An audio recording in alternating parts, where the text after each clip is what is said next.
Hey guys, welcome back to another discussion for Tokyo After School Summoners. Joining me today is Erbie, also known as Nametaker. Say hi. Hello. Good to have you here. It has been quite a while since you've joined us. And joining us again is Zalgus. Hello. There he is, the Zalgus. Alright, so this is going to be our second stream post-revival. Exciting stuff. We're going to be talking about the new semester 2026 units, which should just be this one batch this time, as well as the evolutions that released in the previous pre-spring campaign. So without further ado, we will hop right into the skill-specific evolutions, volume 60. Starting off with Melusine. This is going to be covered by Zalgus. When you're ready. When I'm ready, indeed. Oh god. I didn't have her skill set up. Okay, there we go. So, Melusine. Previously known as one of the worst 4-star limiteds in the game. In fact, I don't know if I'd call her the worst. She was definitely, yeah, she was, her, I would say so, yeah. Well, there was Pollux too, but... I mean, personally, I think Pollux was more useful, but never mind that. So she was notorious for that. She had face art weakness, but in this bizarre 3-way spread range, and ironically, that was probably her most useful skill, but it was bad, and she also had global dazzle and drain, which I guess could be nice, but they all had a horrible rate of 60%. So first, the weakness went from being that silly spread to a global weakness application, and also to 90%. This is functionally 100% because Melusine also has When Appearing Prayer now. So this solves her weakness being basically useless, or her weakness debuff being next to useless, and also helps her dazzle and drain rate a bit. She also has a new weakness on turn start in this pyramid range after turn 1. This is more like a consolation prize if you failed to kill everything on turn 1, so she's not completely useless afterwards. But it's a 40% rate, so it's awful. Her oppression got increased range on hit to enemies left and right, as well as the enemy hit, so that's good. She can now actually control the board a bit better with her not snipe range, which is weird because she's got a rifle, but I think that was before snipe was introduced. And finally, the most interesting part probably is she got a debuff advantage in her kit. At move phase end, and only on phase turn 1, she applies debuff advantage to all allies around her. This is a completely unique buff to her, so it'll stack with any other debuff advantages. The multiplier is only 1.5 times per debuff, so it's not crazy high. It's about as much as, say, Azathoth Alpha Omega's multiplier, and it's slightly higher than Halloween Alice's multiplier, which was 1.4. Taking into account that is weakness, the damage multiplier she gives ranges from 3.6 if you only have weakness to 12.15 if you have all of her debuffs, which is fairly good for how little she has to do to achieve it, really. Because her weakness, her dazzle and drain are all face start, and her oppression has a pretty good spread. There are a few problems with it though.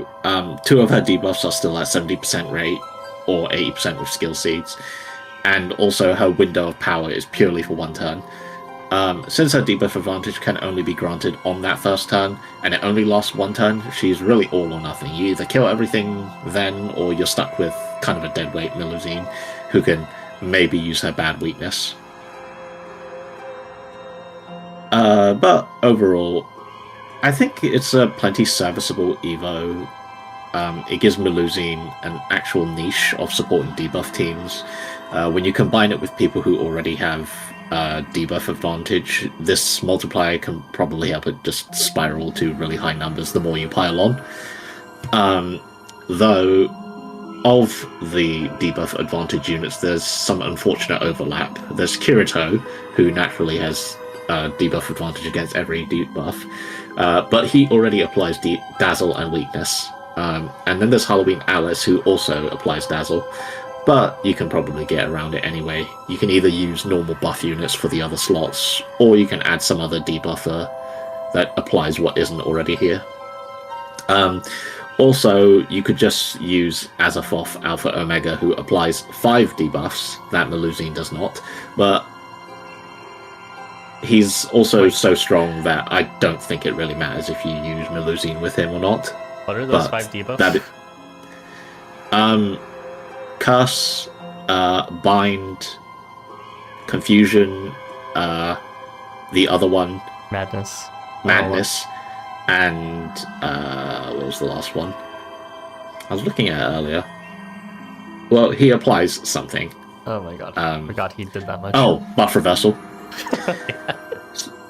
So yeah, you could use Azathoth Alpha Omega with him, and it is technically a synergy, but he's so powerful that I think it doesn't really matter. And I think it kind of overshadows what Melusine is doing, but you could do that because you can't use, say, Halloween Alice with Azathoth because Melusine doesn't have to move at all, whereas Alice does, and Azathoth wants to move, so that is a advantage that she has, I guess. But yeah, I think it's a plenty serviceable lever. It's not the strongest, obviously, a one-turn window of power for a modest gain unless you're in a very, very specific thing, but you can run her in an actual team comp now, so it's much better than what she was before, even though the bar was on the floor, but never mind.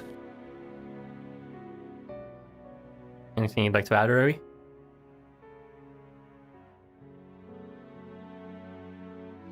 Where's Erbie? Okay. Oh, was that directed at me? I didn't understand. That was directly to you, the only other person in this room, yes. But I didn't understand a single thing you said. Okay. Yeah, she's definitely not shit anymore. The worst unit in the game, and that debuff advantage definitely made her slightly more usable. She now has some pretty solid amps that equate to like almost the standard of good units that come out this game, but she still has to rely on these very frankly shitty rates on some of her debuffs, as well as having to bring other units to actually apply more debuffs on the enemy board, so that this debuff advantage can be exploited. Yeah, I think she's a pretty okay unit to bring. No longer a complete meme to put on your team to say, "Ha, see, I used Christmas Melusine on this team, so surely she must be good." She definitely can contribute to something with her not ridiculous spread of weakness anymore. Debuff advantage for one turn. But yeah, she's okay. She was overdue to this skill evolution. Well, being okay is like many years back. It's like a 20 times improvement over where she was, which is like at least bottom 3 4-star units in the entire game. Like, she was really quite bad. Yeah, yeah, she was the worst, and she got reprinted, I think, at least 2 or 3 times where the units alongside her over other units. They gave like an Evo Tour base unit when for Chris. It was so funny. Someone hated Melusine. Yeah, then they gave her to Pollux and Tam Grisnir at some point when they reran the Christmas banner, and I think she's just kind of been shed on all these years up until this point. So it's nice that she finally did something. You know, regardless of the specific amount of good you think she is, it is like a massive monumental improvement over where she stood last time. And I honestly think she's quite good in terms of we don't actually have that many 4-star units that can just give a, no condition asked, like, board-wide amp. Not that board-wide amps are quite as relevant now as this fixed positioning, which is, something we should eventually interweave into our discussion about both the fixed positioning and the autoplay that's been recently added. But yeah, weakness on board for free, guaranteed weak pair out of the box. That's very nice, and she just has a meme that stacks with Alice's debuff advantage that she also gives, and you can stack that with the other units Zalgus mentioned. There are a few other ones. I don't know if you want to use them, like the Lombarder's Awado variant or Boltz's Beach variant.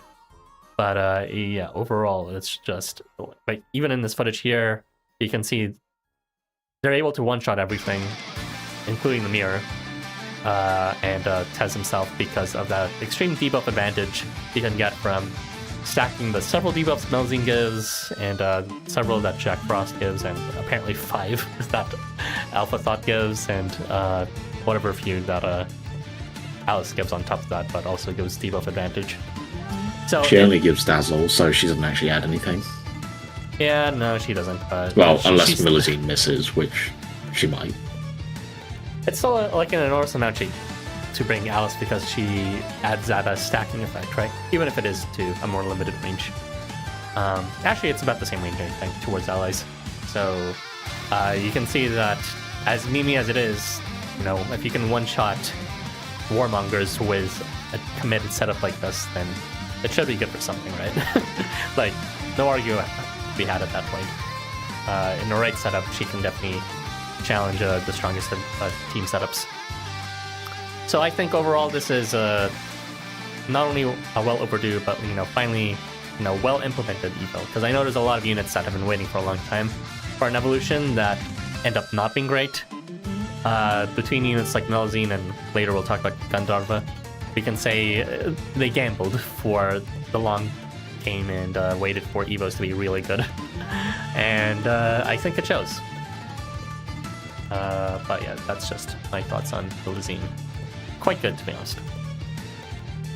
But yeah, I think we have covered this unit for a bit, so you can read the few comments of Zalgus and we can move on. Hello, haven't seen you in eons. It was only like 5 weeks ago. She'd be so hype if that advantage was actually guaranteed, because no one is skill seeding her. Chop, guys, time to skill seed her. I know one person who's probably already skill seeded her, but yeah, probably not. I mean, you might have skill seeded her for her base versions, buff ceiling memes, but I don't know how many people actually enjoy like messing with these silly skill evos or skills that do things like what her base version does. But I think 90% is fine. And also Glint is like painfully easy to get. Funny, I made a Melusine me for Tomodachi Life. Oh yes, I see. I've been seeing people all over the place making many sorts of me's, including many from both Housamo and Libahero. So that's some amusing. Quite accurate, others not so much. Yeah. So she's actually good or power crept. I mean, in terms of this specific niche of capitalizing on debuffs, I wouldn't say she's power crept. There's only one other unit who can grant a advantage to all debuffs, which is Halloween Alice, and they are strictly different niches because Melusine does not need to move and Alice has to move. So I would say they're both enablers of it, but they don't power creep each other because you can just use them together. If anything, I would say you might say Melusine power creeps Alice because Alice has to move, but Alice also serves as an actual damage dealer, unlike Melusine, who doesn't deal damage and has worse range. But yeah, I wouldn't say she's power crept in that regard. If you mean in actual debuff application, I would say she's still pretty good at it. Well, excuse me. Her weakness is fine, but there are many other units that apply weakness. The Dazzle and Drain are less fine because the rate is still ass, and we do have other units who can already apply it globally, like Kirito. Although Kirito would probably like to be with Melusine anyway. And the Oppression Spread is nothing special. Applying 4 debuffs fairly effortlessly is fine. So, yeah, I would say she's not really that power crept in terms of both debuff application and also enabling this sort of thing. So, yeah, she's fine now. The stream is going to last like 3 hours, isn't it? Broken Heart. Yeah, probably. Music glitch jump scare, I can't hear that because I haven't muted. Hi. Hello, Harvey. What the hell is that emote? It's like a goat, like greatest of all time. It's a. I mean, sure. It's so nice that Auto Battle is a thing now. Uwu. Oh, I mean, if you want to build for it, sure. It's probably harder to build than normal teams at this point. No, it's not. Just use Behemoth. Just use Behemoth and someone else who was it? Who was it that can't move left? Was it Was it Wakan Tanka or Tangaroa who can't move left? It's Tangaroa, probably, or is it Wakan Tanka? I don't remember. It's probably Tangaroa because he has to approach. Yeah. So if he couldn't move up, he has to keep going up. Yeah, that would be nonsensical. So you can just use like Oscar and what's his face Enigma on one side, and then Tangaroa and Behemoth on the other side, and that'll force it to keep moving Tangaroa. Zalgus. But he'll never be able to shuffle the left hand. My all mentor team though, possible. Yeah, that's my only main grievance when it comes to actually bringing the optimal units with boosters. Auto's not really the best. But we can move on. Thank you for covering the chat Zalgus. Now, time for some evolution that may be a bit more miss than hit. We'll be talking about Pollux Evo, which, even though, despite what I said, it does not have any miss effects. So, this is going to be covered by Erbie, whenever you're ready. Okay. Pollux was another unit that was kind of like bottom tier 4-star units, and he's definitely got an improvement. Certainly no longer Kagutsuchi 4-star tier, but it's still pretty bad. He's gotten a lot of improvements, and they seem to have directed him into a more defensive role. They improved his evasion by 1% base, so it's 2% at max, which is pretty funny. I don't know why they did that. That was someone definitely had OCD with that skill in Life Wonders. That they really needed to increase that by 1%. He also got the face start glint, which is not guaranteed, but if he's skill seeded somehow, it is guaranteed. So this will boost all his prop rates. And this is important because he got an okay-ish effect that has a pretty high chance to miss, which is before being attacked, he applies evasion to all allies around him. But it's only at a 40% without glint or any other weight boosting effects. So not reliable at all, and not easy to guarantee either. Need to use ridiculous methods, which are definitely not worth it to get through this. He also has his, whenever he said, evasion to himself, so he can keep this. So he can keep everyone with evasion. That's pretty much his main gimmick. He also received an improvement to his guts ability, his ability that was shared with the Enerjar. On top of granting guts to himself, now when he appears, which it's only happened once, so definitely not very useful, applies guts to allies in now 1 square radius. He gained also new defensive effects, like on phase start he heals himself by 3k and applies reflect debuff to himself and allies around him. 90%. This will definitely help a little bit with units that apply a bunch of debuffs that prevent people from moving or him from triggering his effects to begin with. But it's not very reliable, and he has probably the most noticeable effect in his entire kit. Whenever he's not at full health, and after he moves, he decreases the target, the person in front of him's max HP by 40%. This is pretty similar to the Divine Azathoth's unit, but unlike the Divine Azathoth's unit, 40% is not as funny as 99%, so this is definitely much, much worse. What do you mean? You just need to move 3 times and survive by gut Also, evasion. you could just use Halloween, or you could just use Divine Azathoth.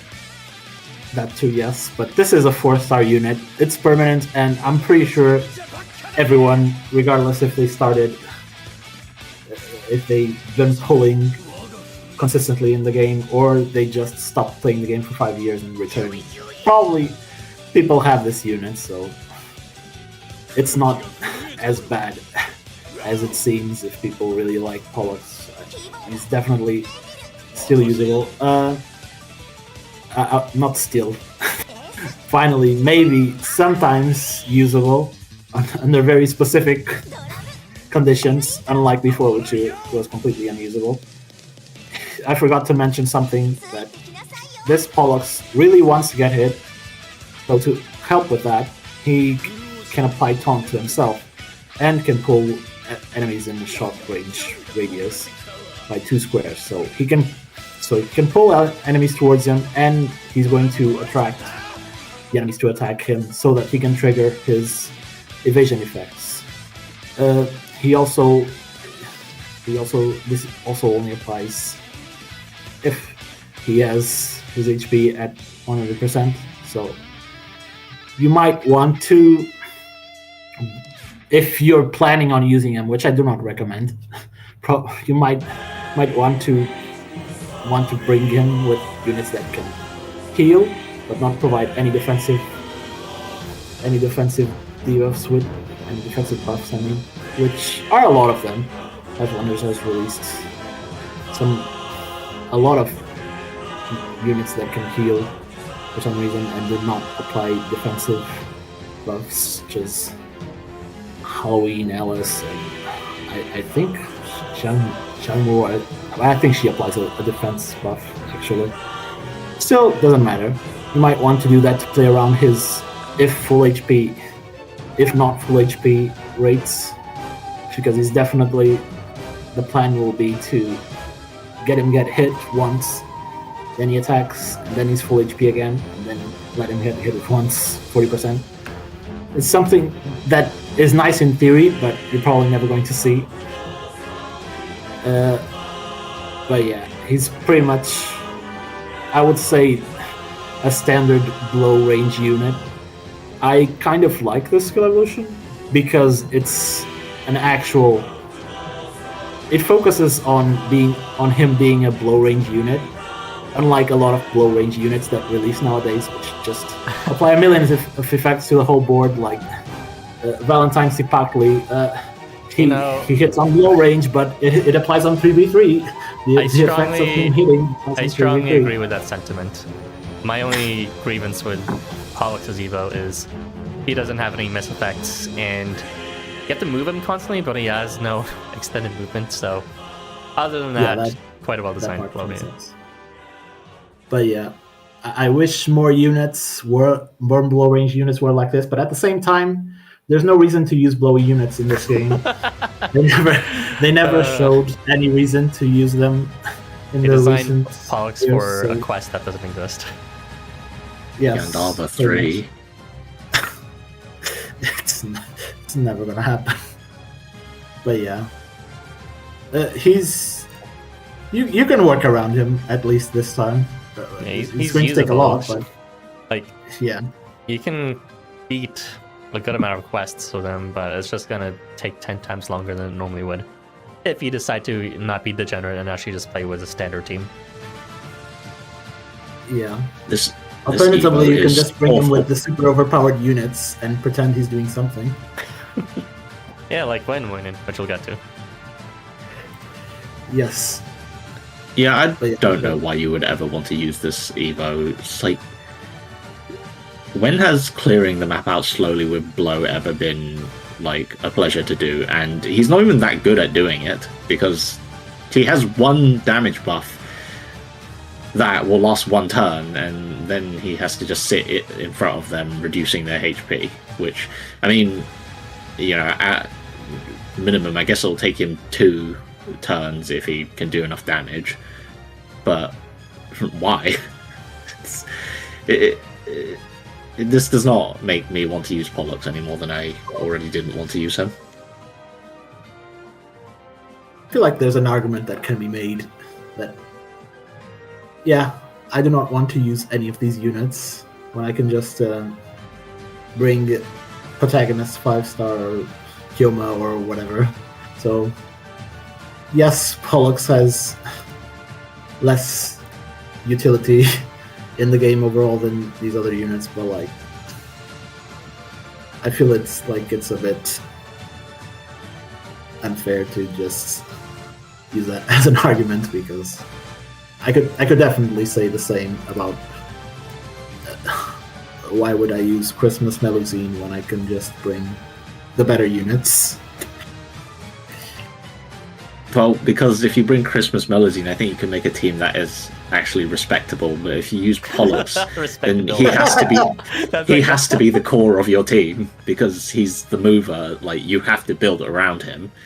Like, whereas Melusine is like a supplement and can actually complement her team. Everyone else has to complement Pollux, and what they are complementing is not very impressive. It's not, no. I mean, I guess the guts on move to self is cool, but guess what? Another That's unit. that's Energizer ability. Seriously, what? That didn't get that's not an evolution ability, Zalgus. Also, another unit can do that better in this match. I don't know. Well, Pollux, unlike Makara, which we'll get to, has I guess the perk of longevity. So if you need to reduce 40% of HP several times in a row in a super long battle and refuse to use all range, then maybe Pollux has a use. Just maybe. I don't know. You could also just, you know, bring 3-star Jersey Devil even and have everyone else do the job for him from a safer range. No, but Jersey Devil is forbidden. Jersey Devil, Kind of I can't is. think about him. I can't. It's literally just in the footage right now. But yeah. Anywho, But yeah, Pollux, not a useful unit per se, but you can win with him, and if you do play with him, he could be fun. Not optimal, but fun.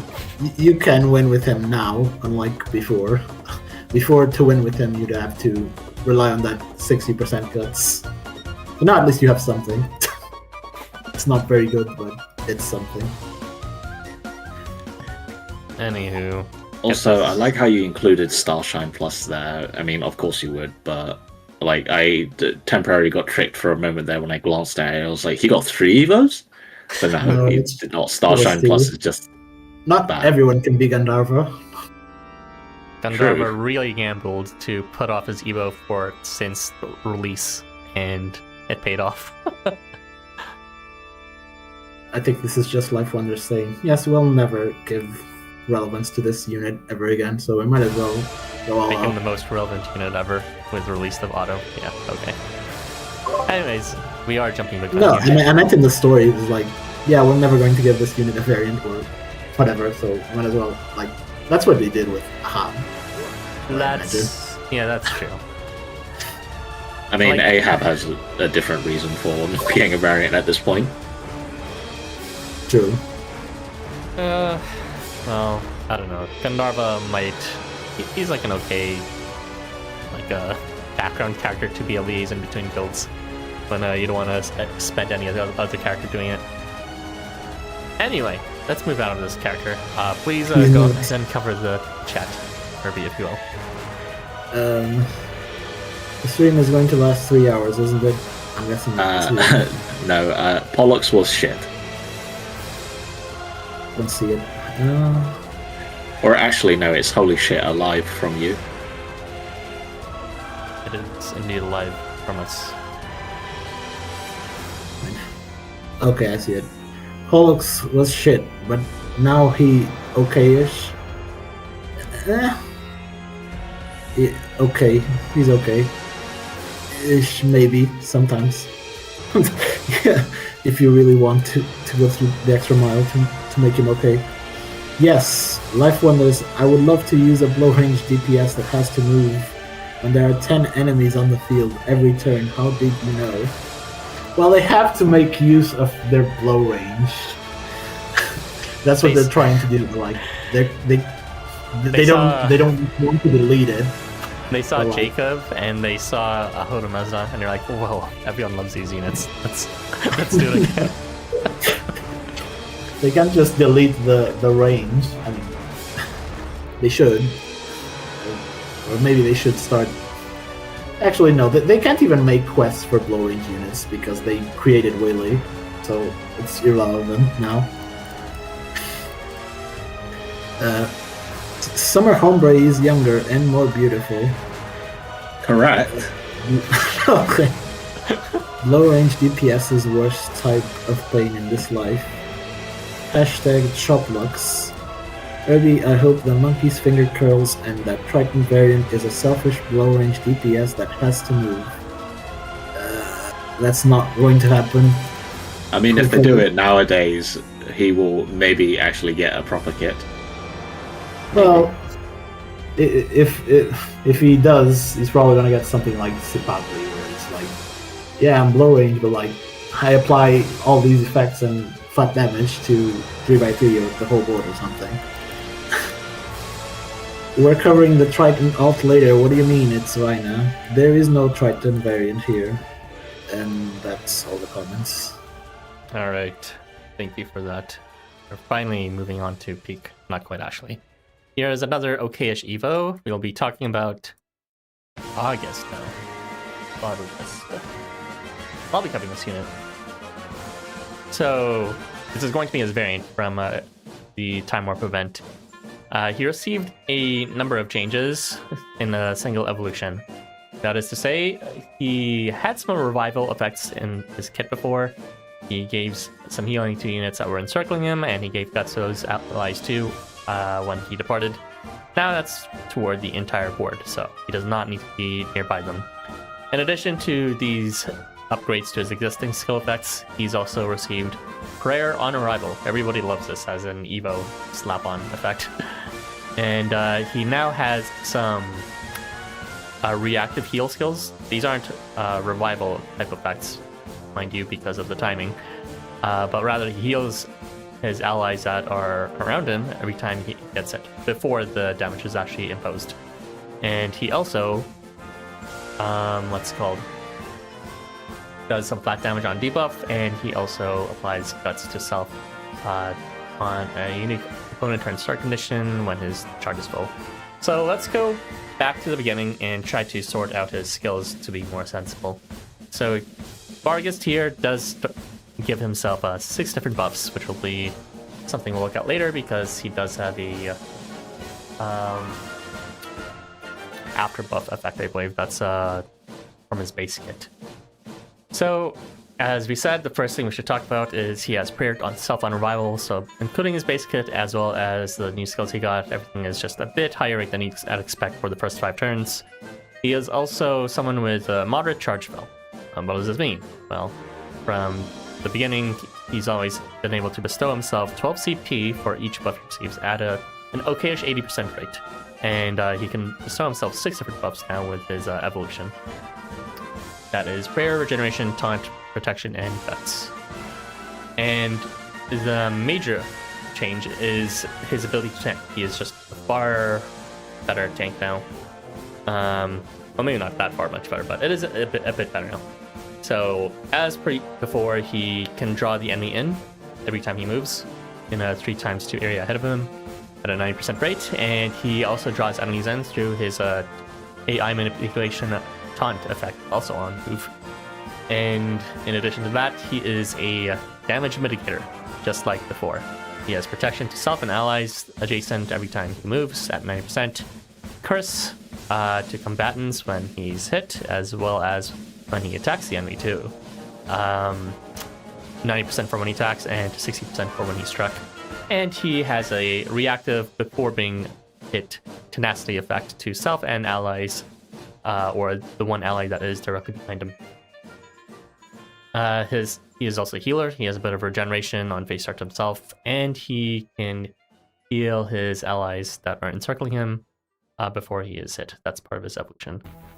And like before, he is a wipe reviver. It's just at a better range now. So plus 2k HP healing, as well as guts to all allies on departure.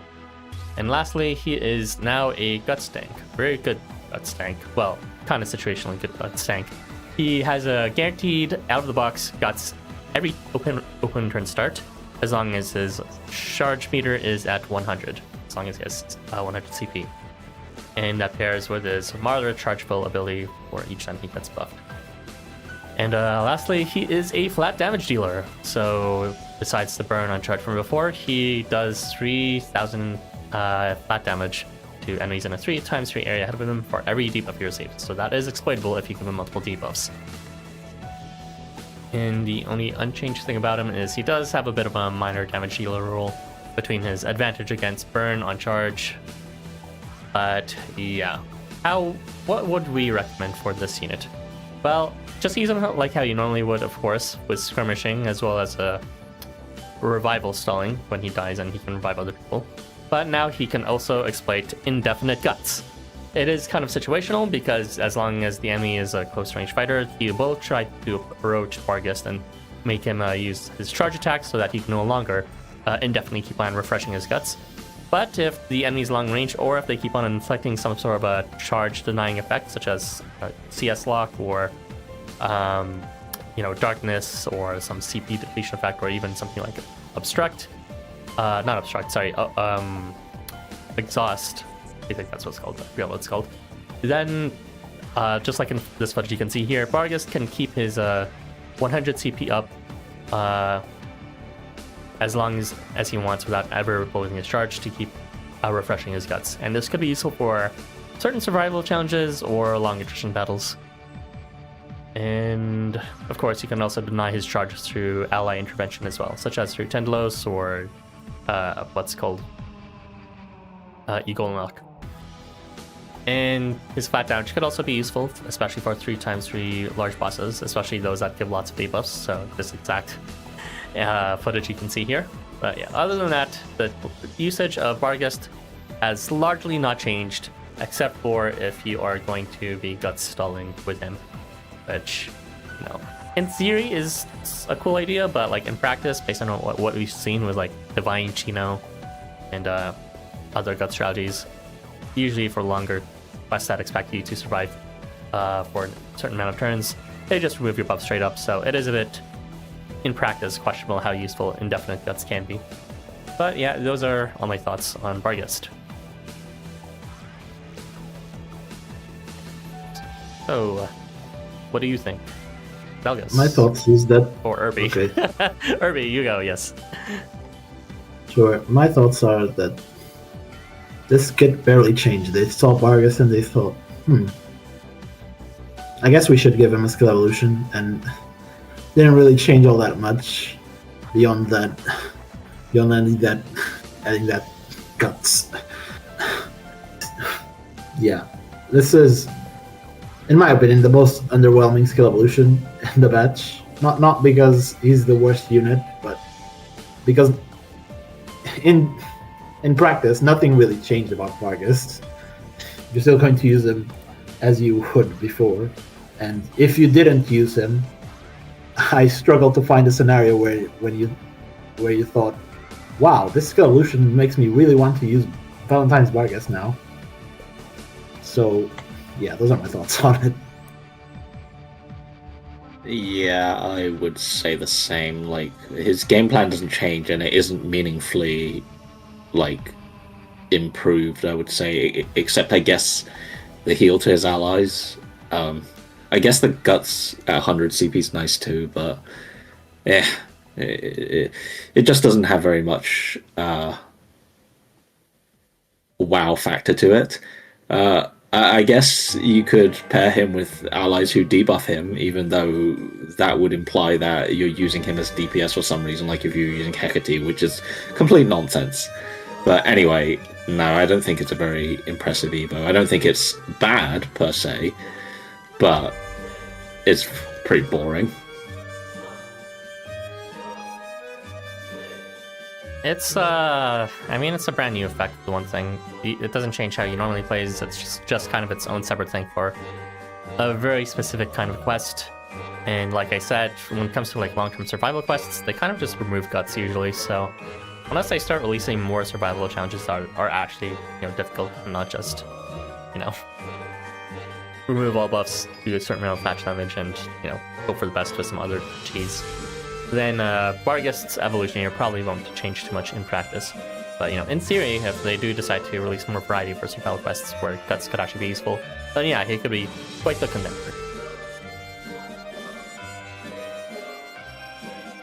So, yes. I think I'll just read up one chat comment and move on. This is indeed a bare minimum improvement. Doomtron. Lame. Yes, indeed. Yes. It's okay, it gets better from here. I promise you. Alright, so we are, I don't think the next evolution is too much better, but in very least it could be, diversifying or increasing the amount of use of its unit guts, which is going to be Zhao's evolution. I will be covering this again because I decided to give a strange ordering for this discussion for some reason when I was put into haste preparing it. But yes, Zhao has recently received an evolution 2, which has not really changed its base effects and instead has added a bunch of effects. One new status that is what's called an removable 11-turn buff. Well, in 10 turns practice, to be honest, is called Mountaineering Formation, in reference to his event where you position units in a certain way and they receive buffs. This one is also position dependent, where he needs to be in the center and his allies need to be in left, right, or ahead of him by the start of or by the end of the move phase. And what Mountaineering Formation does, it bestows 1000 HP to itself and allies, as well as 10 CP to those same self and allies, and nullify debuff. So it's just a broad boon of like positive facilitative effects to allies. And he has also received skill lock once struck at 90%, nice and guaranteeable, devastating effect depending on quest, and can now actually refresh his guts outside of his charge, which is something he has been missing. So, reviewing his roles and what he has now. What has changed, what has not changed? Well, what has not changed is he is the damage amplifier and minor damage dealer. This is the most tiniest of effects. He has nourishment to self and allies that are adjacent to him before he hits an enemy at 60%. And he can give vigor to allies in slash range at phase start at 70%. And he has a bit of an advantage, 1.5 times advantage against Mountain Dweller skills, as well as 1.6 times damage to guts. These are like, whatever, you're not going to use them for damage. What has changed that's worth noting, he now has, I did forget to mention this, but this is going to be the first part to mention anyways, an adamantine strengthening effect. He does start in the beginning of phase with a status where if he has adamantine, he receives an additional 30% increase in his skill activation rate. And that is on arrival, so it'll only be for the first 4 turns in total, which is exactly how long adamantine lasts. It is pretty meaty, a 30% boost, which will go on to boost a lot of his other low trait effects for early battle. He has also improved in his charge filling because of that Mountaineering Formation ability, on top of what he had before, which was being able to bestow 8 CP to self and his allies, and a 2 square cross range on his charge. In addition, he has improved his tanking. He's an improved healer. Mountaineering formation does everything. It does some healing too now, and it goes on top of his nourishment, which was extremely mid before as a healing source. And he is an improved guts tank, where he used to be able to bestow guts to his allies, encircling him on a phase start on the very first turn of that phase, or rather, when he attacks on the very first turn of each phase, he has a 9% rate of destroying it. And beyond that first turn of each phase, it will go down to 30%. And on top of that, he could also bestow guts to self and allies in a 2 square cross radius on his charge. That is improved because of his improved charge filling, but he now is also able to bestow guts to self every time he receives a buff. So it does say 10%, which does seem abysmally low, but keep in mind it does pair with his adamantine strengthening effect, which boosts his rate by 30%. And lastly, he is now a debuff mitigator for the first 10 turns because of that mountaineering formation, doing a lot of carrying and doing a broad variety of things, including nullify debuff on every move phase end. And lastly, he has improved his disrupting ability. Previously, he was able to do things to deny the buff upkeep of enemies between removing buffs to the combatants he hit at a 60% rate, as well as applying a nullify buff to those combatants at a 72% rate. This has now been paired with a skill lock effect where if he's hit, he can pick skill lock at 9%. So good overall to just keep the enemy subdued and not getting ahead of themselves. So overall, what would I recommend Zhao in his Gendarme variant for? So Zhao, definitely bring him for any challenges that are survival based, namely ones that are for 10 turns or less, to equal to the duration of his mountain formation skill. He can be complemented with traditional damage mitigation because even though he does have a good amount of healing and can provide guts, he does not actually provide any damage mitigation to his allies, just himself with that adamantine. You might also want to bring Zhao for challenges that have enemies that refresh their buffs, have tons of buffs on themselves so that he can strip those buffs off, helped up with his adamantine strengthening rate. And for challenges that keep on inflicting debuffs too, since he can constantly refresh and nullify debuff every move phase end for the first 10 turns. So yeah, just the type of quest you bring him has not really changed, but definitely the amount of valid quests you can bring him to has. He used to be not great as a guts tank, but now he's definitely broadened his use a bit. And that's all my thoughts on Zhao. What say you?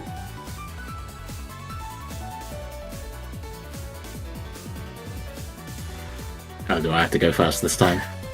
You should, yes.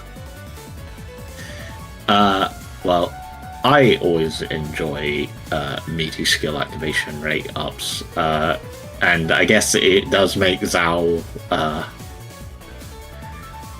mean, I guess one of the problems he always had was that for some reason he can't apply Gust himself again, or yeah, he can't apply Gust himself at all. So now he can do that at least and actually survive along with his allies. Even if the rate is pretty atrocious at 10%, he does, at least get adamantine strengthening for a 40%. And since it's after buff, there are plenty of chances to fish for it. Oh, I thought you were going to say something.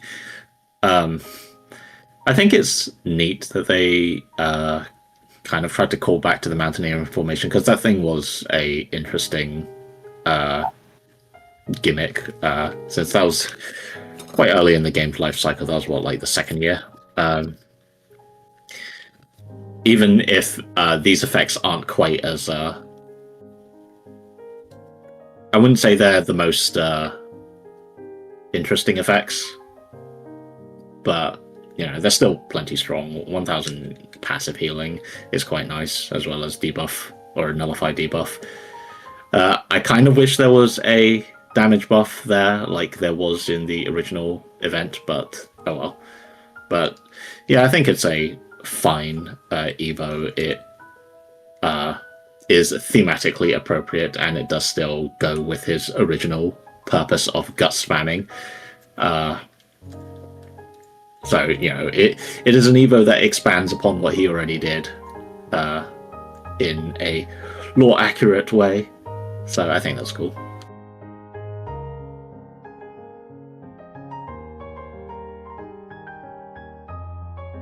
Sorry.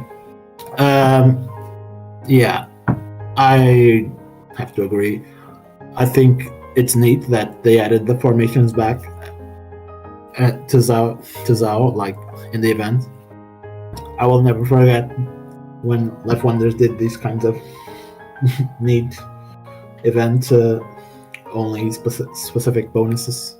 They were cool, yeah. Although it stopped being cool when they did them, but they're completely pointless because the units were too strong at that point. I think they did that for another quest after, but yeah. I do have a problem with it, is that Zao is supposed to be a gut spamming unit, and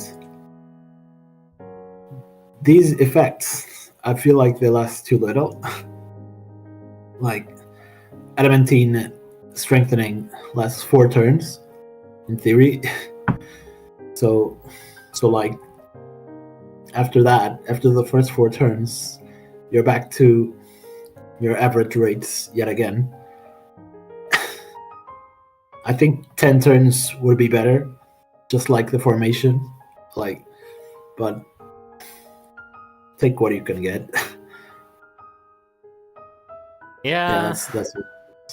It's kind of a... No, gut spamming is too strong. Yes, of course. Not when they keep on removing guts in the end, but I sort of agree. It's kind of just like splintered into 2 tiers of the first 4 turns followed by the first 10 turns being useful, and then he just falls off into being kind of mid after again. We can just say it's for different purposes. The first rate up is just going to be for your, random ass survival farms or survival quests that only last for 5 turns. Because they did release challenges like that. I was like, I really do wish they would release survival challenges that would last, at least 10 turns long. Like, make it 20. Like, Jesus. But yeah, not bad for Zao. Just a bit lumpy here and there. Alright, we are going to move on to the next topic because no one has any comments about this topic. But just let me know if the sound balance is fine, because again, there's not really any way for me to check my personal sound balance against the music until the end of a stream. But everyone else should still sound fine in comparison. So we are going to be talking about one of the spicier evos of this patch next. Is it really? In my opinion, Okay. but you can talk about it if you disagree. Well, I wouldn't exactly call it spicy, but it does have some neat effects, but I will get onto why I don't think it's that spicy. Right now, okay, Lucifuge got a skill evolution again after all these years, since the last time he got was when they were still doing those plus evolution plus effects, which was very, very long ago. This time it's only for his 4-star, as usual, and now his ability to apply Nullify debuff to himself and allies on phase start has been expanded to 1 square around him. He now has combo whenever his CP is at 100, which allows him to apply his debuffs, his defensive debuffs, and also his poison if you really want. But it's actually important for the next part of the evolution. Whenever he CSs, which was really something that he was missing. Like, the most you'd use him for was like to inflict paralysis and curse to decrease the enemy's attack. But yeah, it was a pretty niche case, and there's a lot of better units to do that nowadays. But now he has some new added effects on top of that. Like Cinderella and Kushi's Halloween variant. He also has dot amplification effects that he applies on enemies whenever he hits them. So he's short range, so he's only going to hit that's only going to affect the units directly in front of him unless he change his weapon with something like Samurais or whatever. So definitely not as crazy as Cinderella's effect and Kushit, but it does stack. So if you want to use it with them, you could probably use Summer Oz, but then you'd also miss the unit that could apply countdown to the whole board. So it's not really a super reliable strategy. You'd have to give up on one of them to get that to work. He also applies now Fatal Poison as well, and Finishing Blow, which is the most important part. Well, not really, because he's not going to be really by himself dealing a lot of damage through poison and Fatal Poison. And finally, the next ability, which was something I think Harvey was complaining about because he holds the copyrights for this idea or something. It was part of his because OC's we had this kit. idea before. What? It was part of his OC's kit during the OC workshop. I think, I think I remember him say something like that. So basically applies a debuff on enemies where whenever they die, they spread their debuffs to their allies, in this case, your enemies, around them, which is pretty nice, to be honest. It's I think it's the first time we have an effect like this. Definitely not going to be seeing that much play, since normally whenever you're running debuff teams, you're probably already applying them to the whole board, because there's ways to do that in this day and age. But it's still pretty nice. I think the idea was good, but at the same time, the execution, the way to make this work, I feel like it takes a little bit too much effort to kind of actually see the results you want, where you can just make do with the already existing units that already apply to the whole board and not just to the enemies directly in front of him. I feel like, yeah, those are my thoughts. I think I do think the debuff explosion is neat. I feel like I've seen it in other games, which for some reason I can't think of right now. Actually, I think Liver Hero does it. I feel like, but anyway, I feel like it's a pretty standard effect to have units explode and then leave their shit on other people. I am mildly sad his paralysis didn't get anything, because that was the thing I always recognized Lucifuge for. Because as a 3-star enjoyer, his 3-star had access to the paralysis. But anyway, I don't know why he has the combo thing. It's kind of weird to me. I think it's so Like, It's so that he applies his debuffs whenever he CSs, I guess. Yeah, so he never fails even when he yes, charges. of course. That's fine, I guess then. But yeah, it's a pretty nice Evo that, again, well, I don't even know if I would say it builds on his old niche, because I don't even know what you would call his old niche. I don't know, would you call what he did in his old kit? I mean, he had like 3 debuffs, poison, paralysis, and curse. And now I guess enemies damage, I guess, so it was maybe a defensive unit, if you want to call it that. It's just, well, that's how I some used him first anyway. combo, yeah. But now he specs into the Dot team, which is fine, I guess. They seem to be trying to upscale Dot plenty. Obviously, it's not as easy to use as, say, Cinderella, even though you would use them together, obviously, because he has to actually hit them, which is kind of awkward with shot range, but I'm sure you can make it work. But yeah, it's a fine Evo. It's cool. I think it's like if you're inflicting countdown and then you have all the dot amp stacks together, then instead of 20,000 damage, you'll be doing like, what is it? Maybe like 1,800,000. So it's like boss killing at that point. It's cool. It's like the countdown of countdowns. Very cool. But other than just doing that one meme, then yeah, everything else is kind of mid in my opinion. The debuff spread could be cool.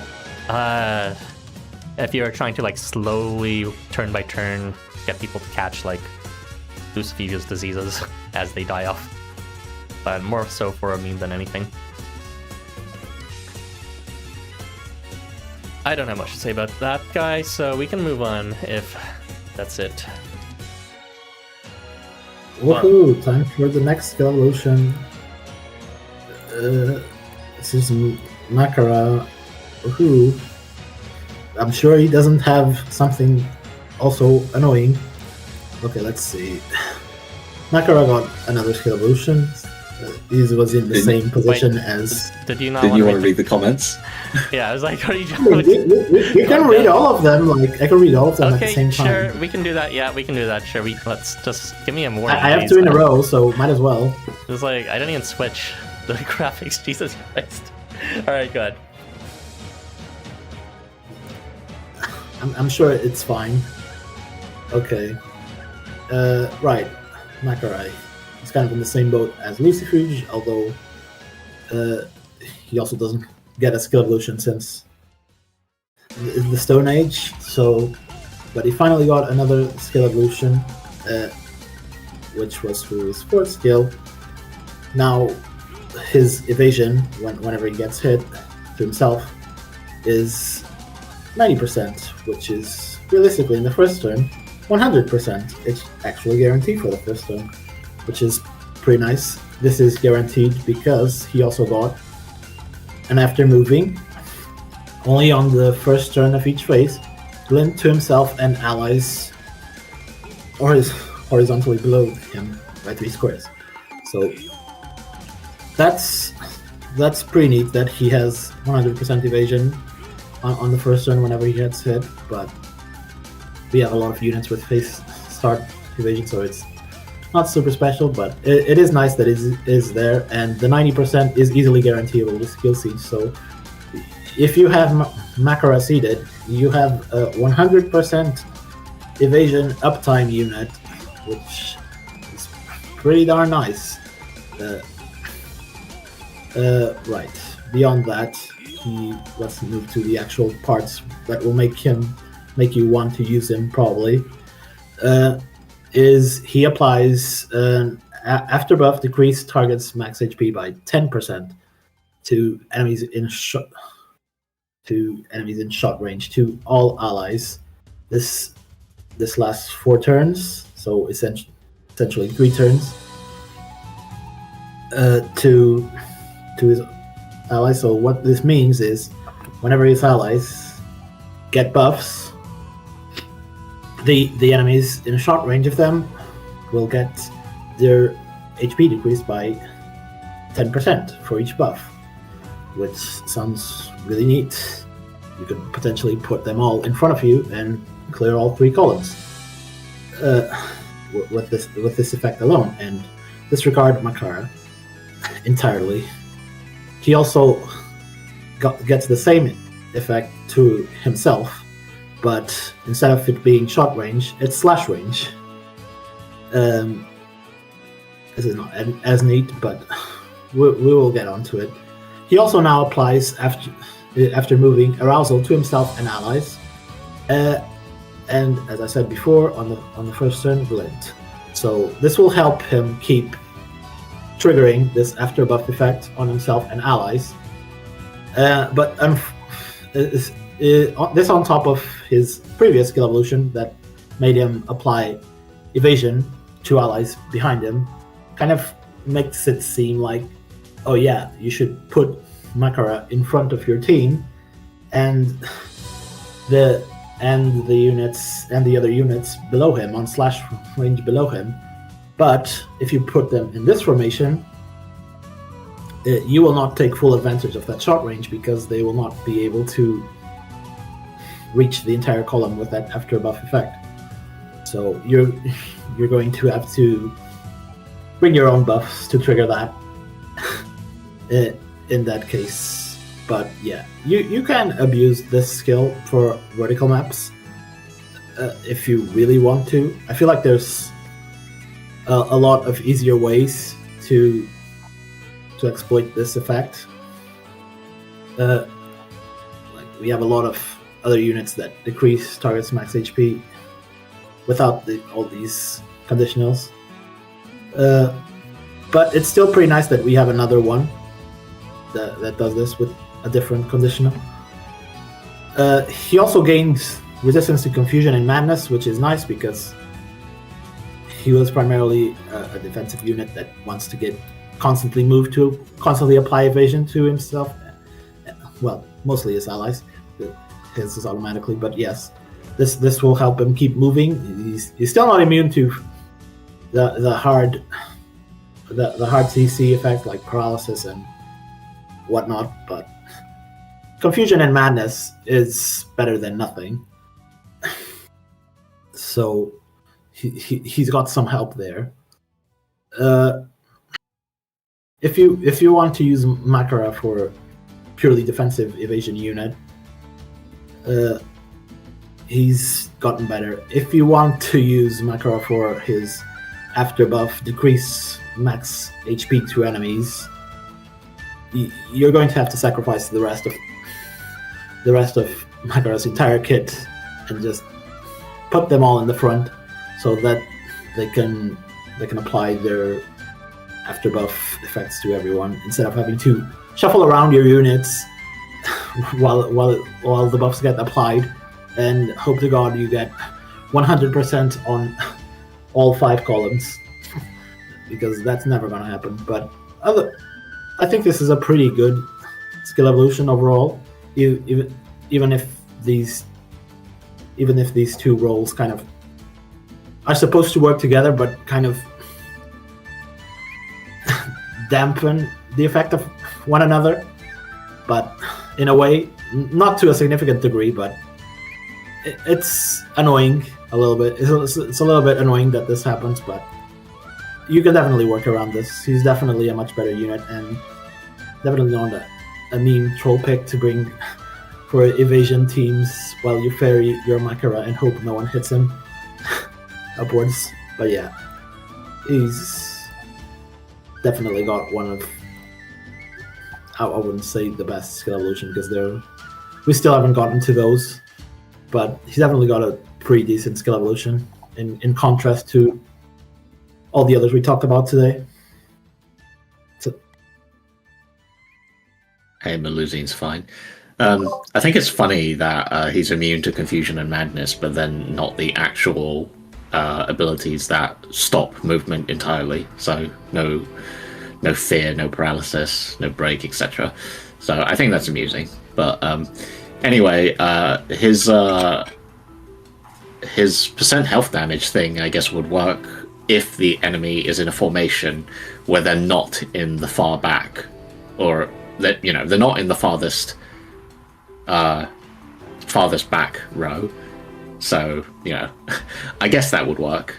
Maybe have pull units to pull the enemy in so that they're all situated on like the first and second row, and then Makara stands at the front, and then you have 3 units, and I guess that would work.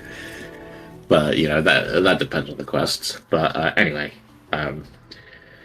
even if it does have that blind spot, I think it works out well enough. It gives a bit of offense to the team through the percent health damage, even if it won't always work.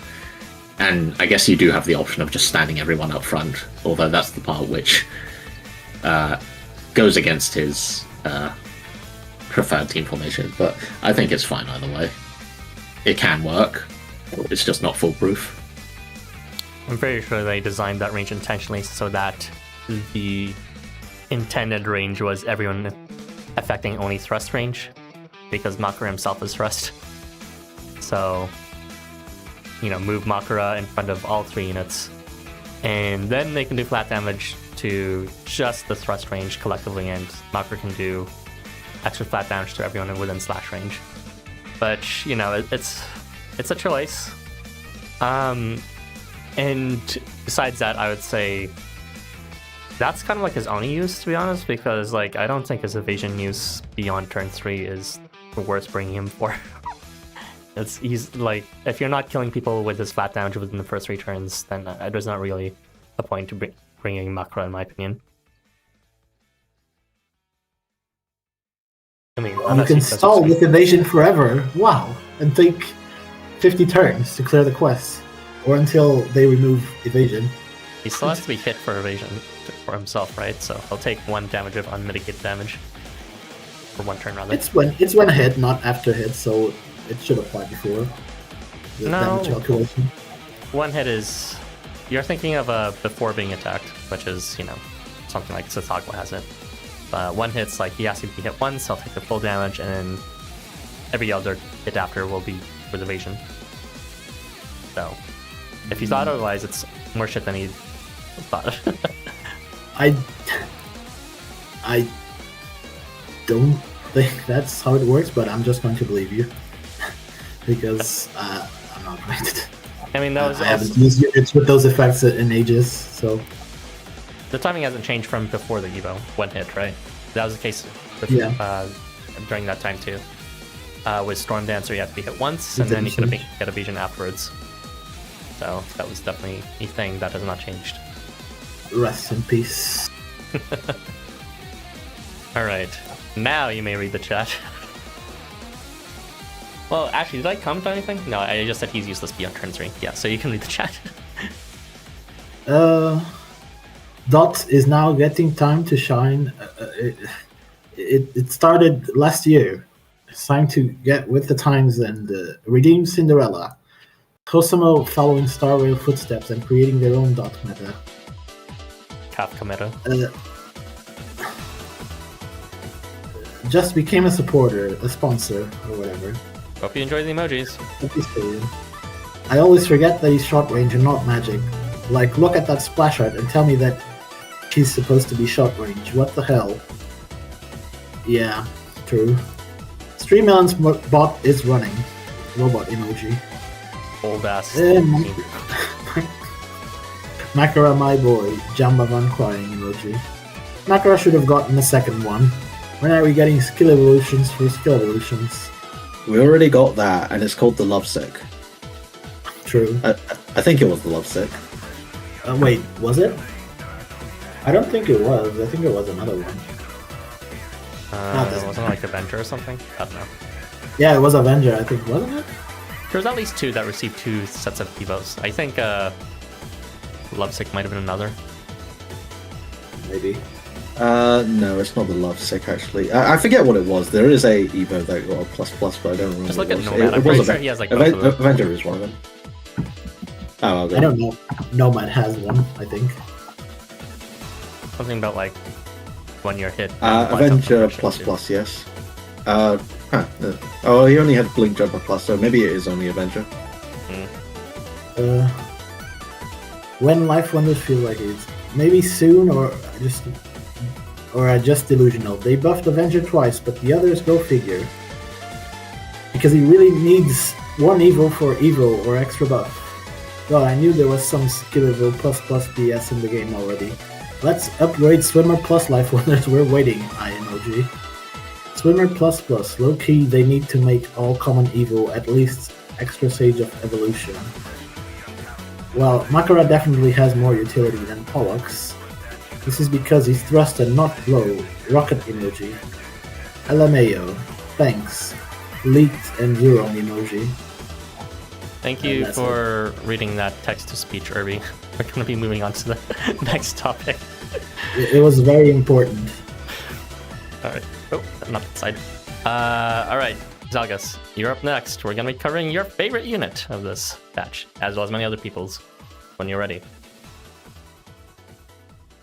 Oh boy. Hang on, I need to scroll up through Gandharva's notes, Jesus. It is the best unit in the game. Anyway, so prior to this Evo, Valentine's Shino was what you might call like a bruiser type unit. He has a decent amount of personal survivability with tenacity and constant healing. And he has okay damage with limit, and his CS charges fairly fast for decent burst, which is where his damage is actually at. Otherwise, his damage is... When I said okay, I meant not really that great, honestly, with only one buff. But unfortunately, as a all-rounder, he's like been long since deprecated, especially in this era where 5 stars do everything and break the game in half. This unit who only provides tenacity and limit to himself, it isn't doing it. So he received a variety of buffs. He received combo on move and ardor to self and allies left and right when he attacks. The combo is really good here actually because Shino heals and gains CP on hit. So he charges up for his CS burst twice as fast while also healing himself twice as much. And it also gives a greater chance to apply guts to his allies, which is one of the reasons that you might have used him. He has a guts to allies adjacent when hitting. And ardor is ardor, whatever. It's a damage buff. Although they could have picked... I would have preferred that if they picked Vigor, actually, because ardor has a lot of overlap and it's kind of annoying.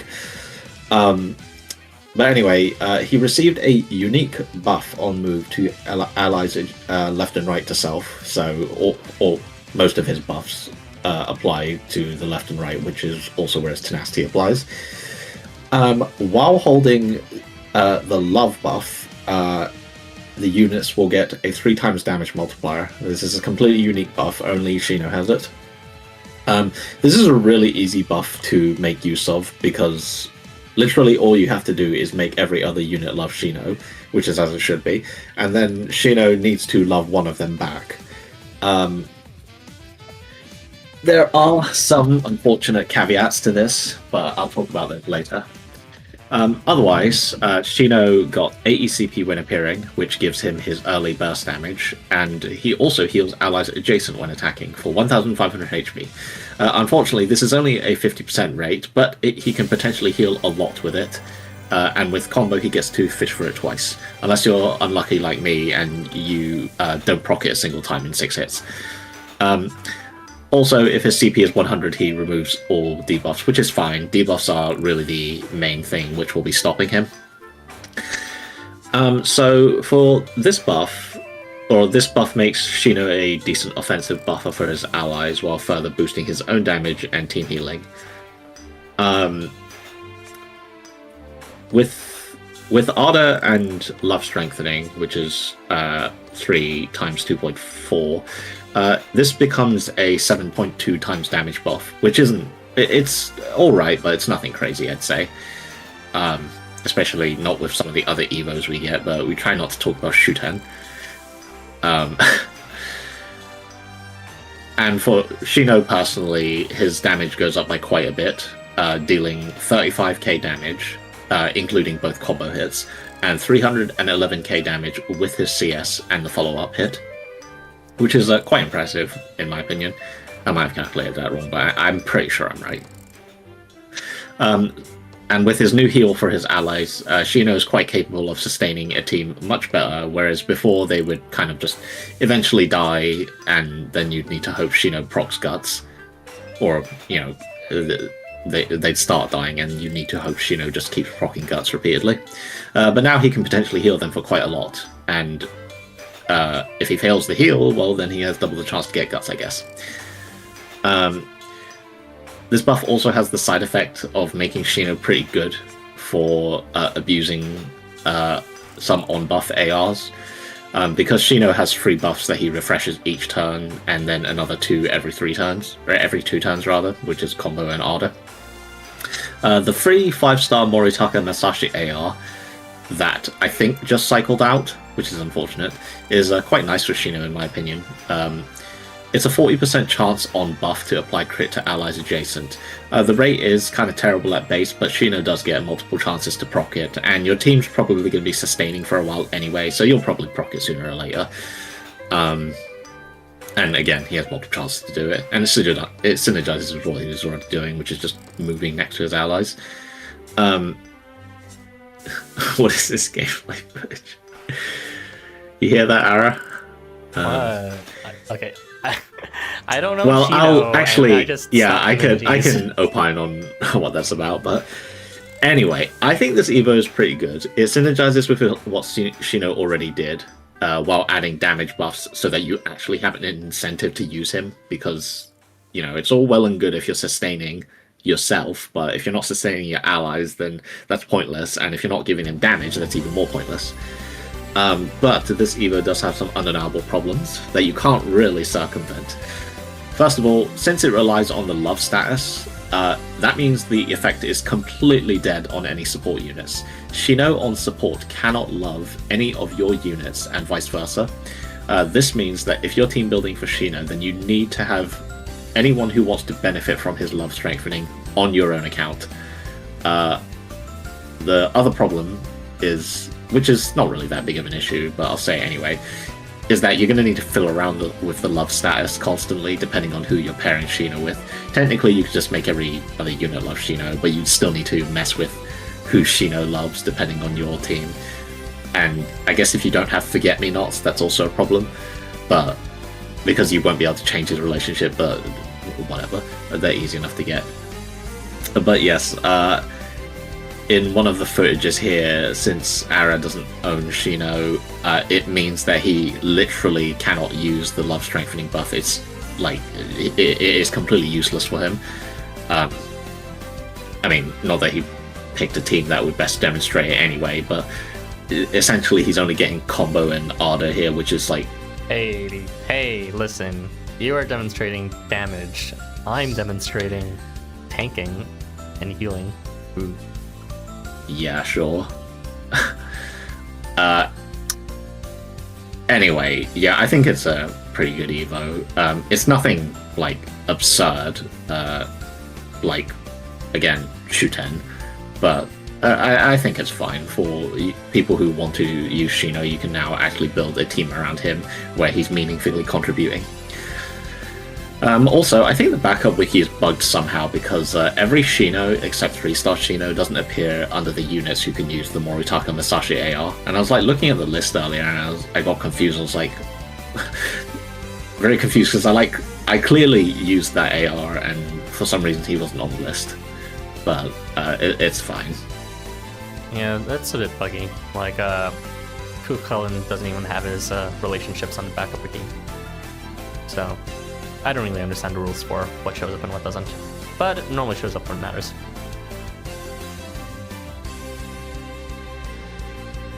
Oh, is that all your thoughts?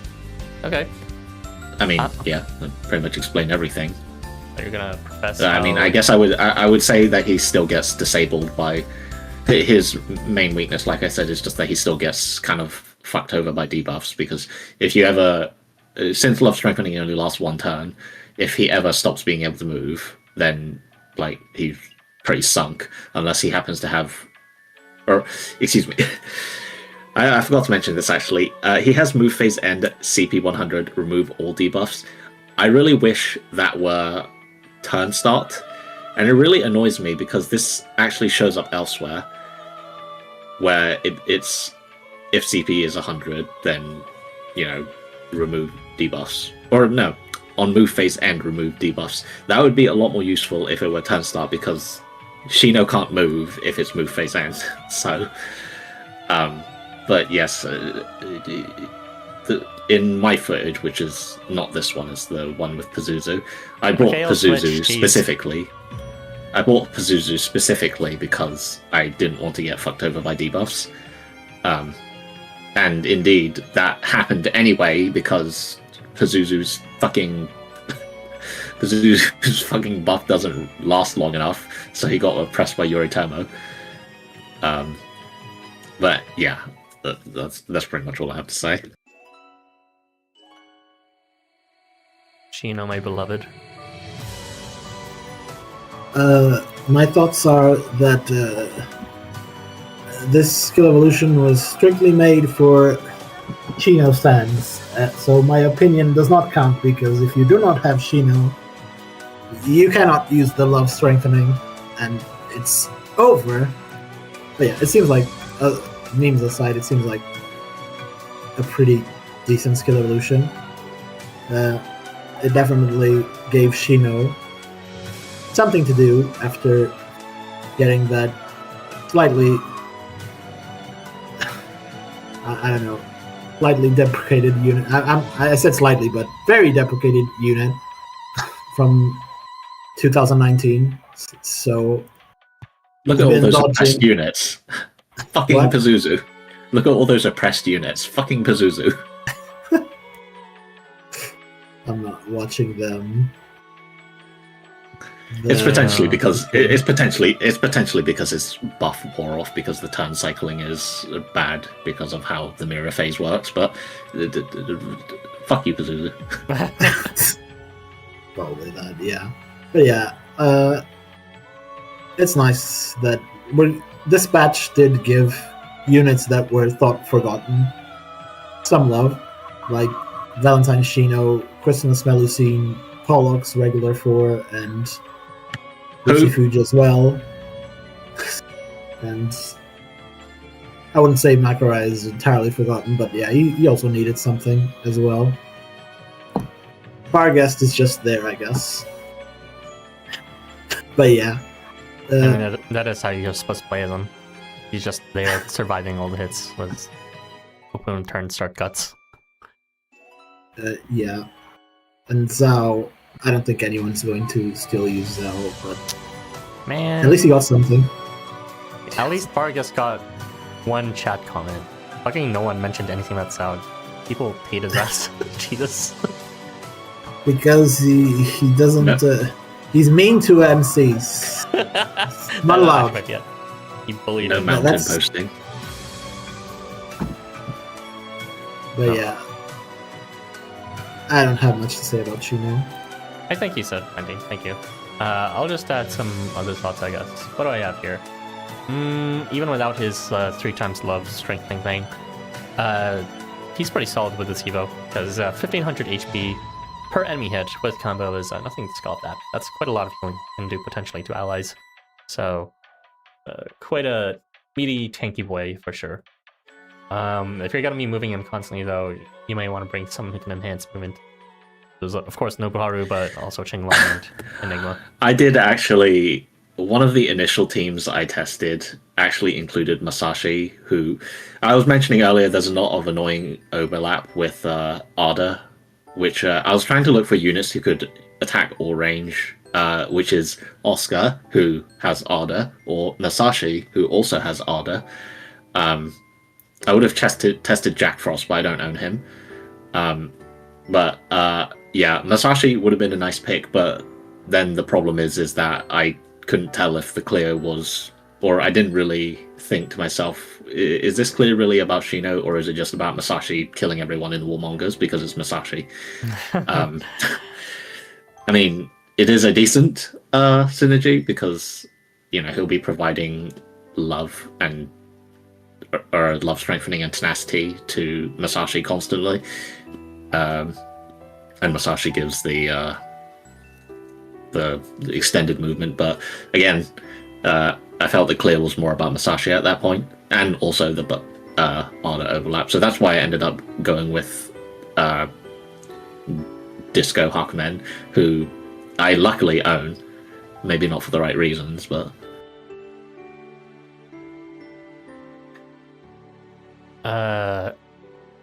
Shino's fine. I do think, despite being a tanky boy, like I said, he could actually use some other tank to go with him.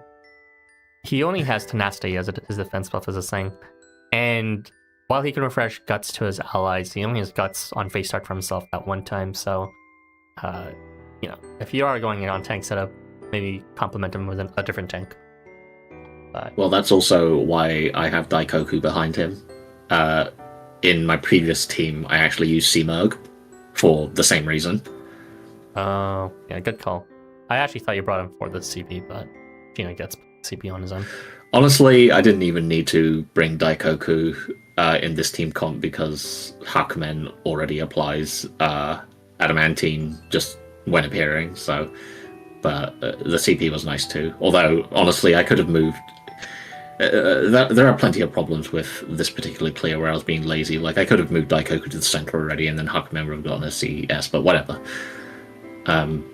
But yeah, there are plenty of backliner units who you could pair with Shino, and by plenty I mean I could only think of Seamerg and then only Daikoku later, but I'm sure there are plenty of units who you could pair and just have them as backline support, or maybe even one of the adjacent supports. Yeah, maybe. I kind of just brought Aizen because I was kind of too lazy to think of something, but it still worked out, even without the love strength thing. Shino's good, just a bit slow for practical battles, but you know, he's not meant to be there. The defense would help, like from Daikoku, of course, but even someone like Aizen's adamantine would be sufficient too, just like what Hawkman provides. Anywho, this is only the halfway point for Zalgus's evolution coverings, so we will move on to the next topic and do an Erbie and skip the chat so that he can read the chat in bundle next time. We are now going to be covering the strongest topic of this batch. Like, no cap. We are going to be covering Gandharva, who was arguably one of the worst units in the game, bottom 5, but now is contender for like top 10. Okay, Zalgus. 3-star Gandharva maybe had an excuse, but on your mark. Yeah, I don't know what 4-star Gandharva was about. So, Gandharva is definitely the biggest meme unit. That is also, in my opinion, a good show of how a skill Evo batch should be done.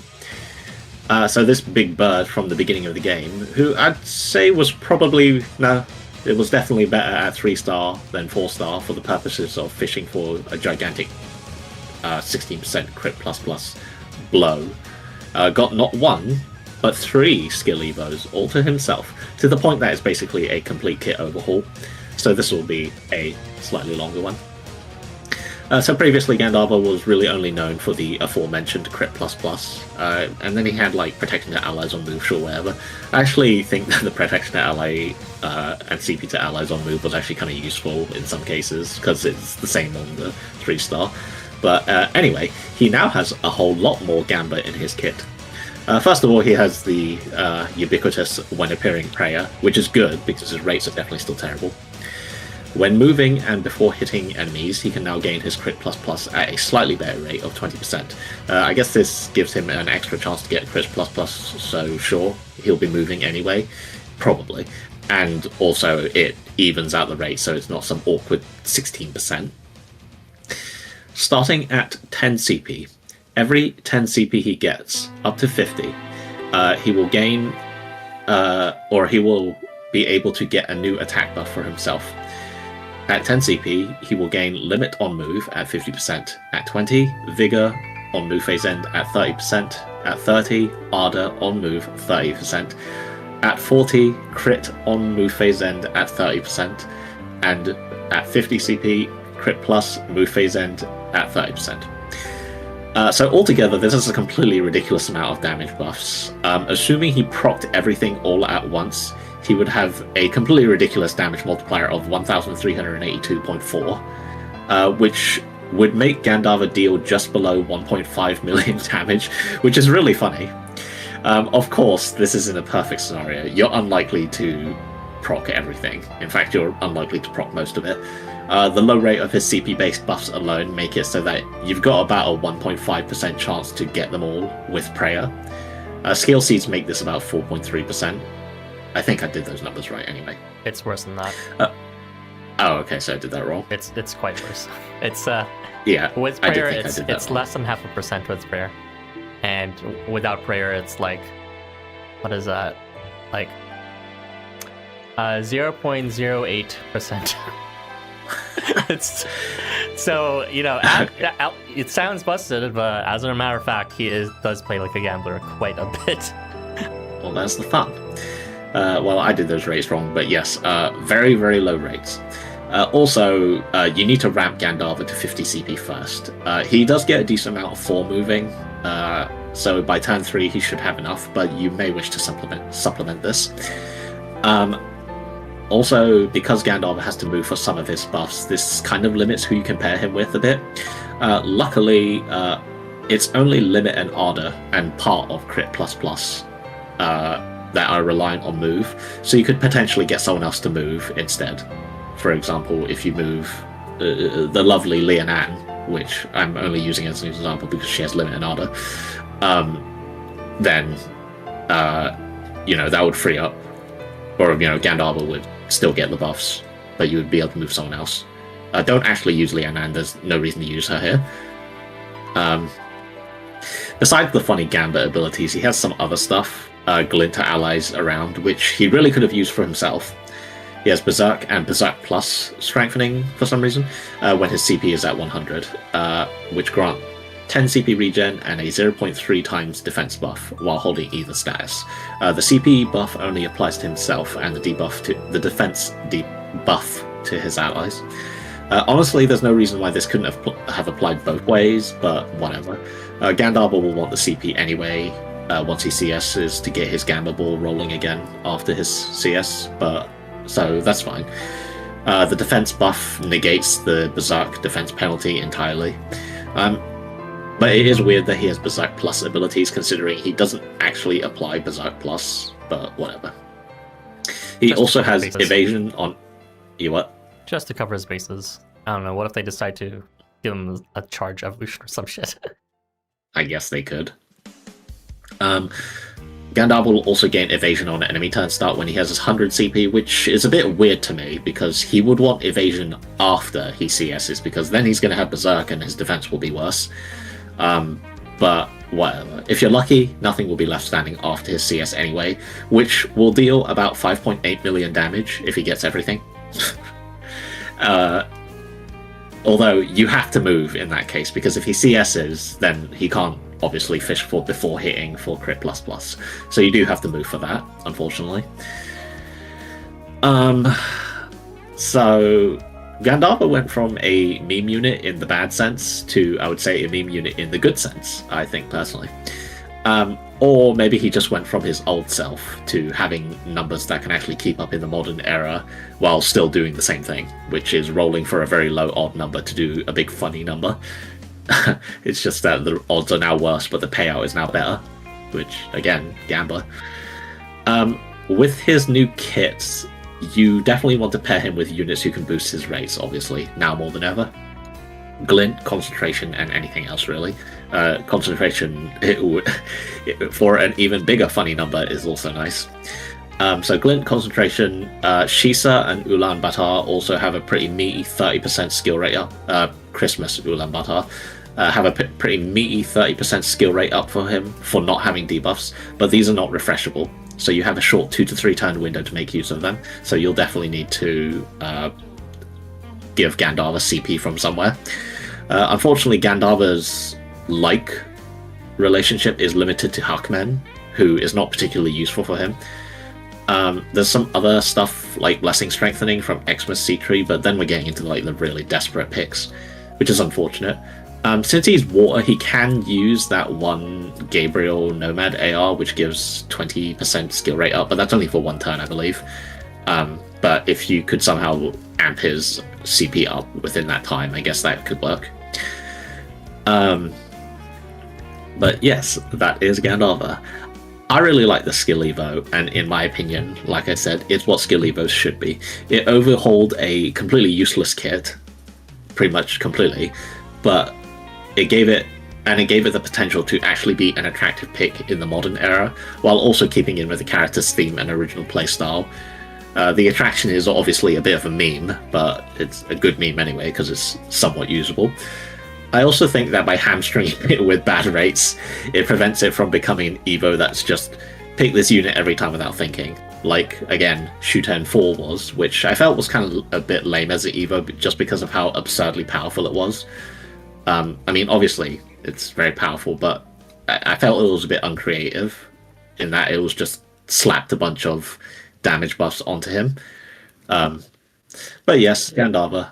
It went from a useless unit to you could win big. It could happen. And it will be very impressive when it does. I've got a lot to say, but I want to hear what Erbie's thoughts are first.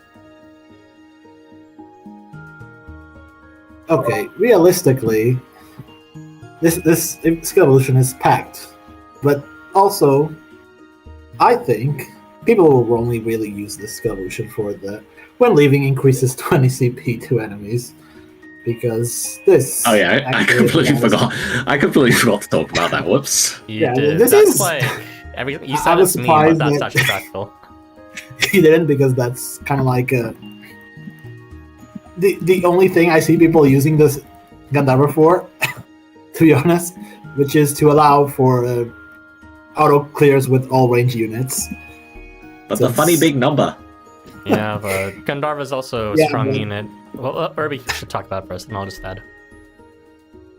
Yeah, I don't have much to say other than this is that skill alone, like that already made Gandharva from shit to amazing.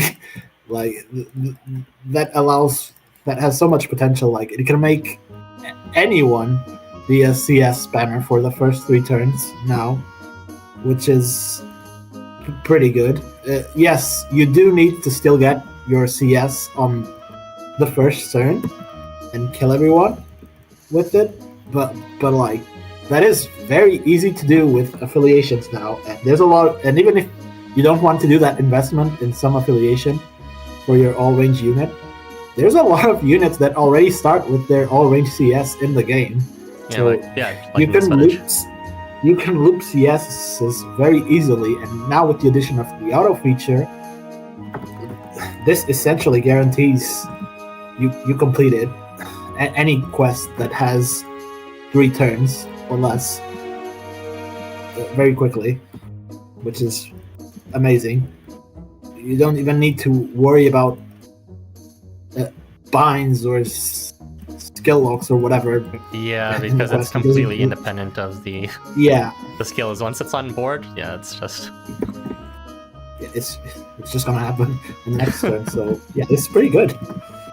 Pretty good is what you're gonna say over like this is probably the best evolution we've ever received ever. I said that, that part of the skill evolution alone is enough to make Gandharva it is a pretty amazing unit.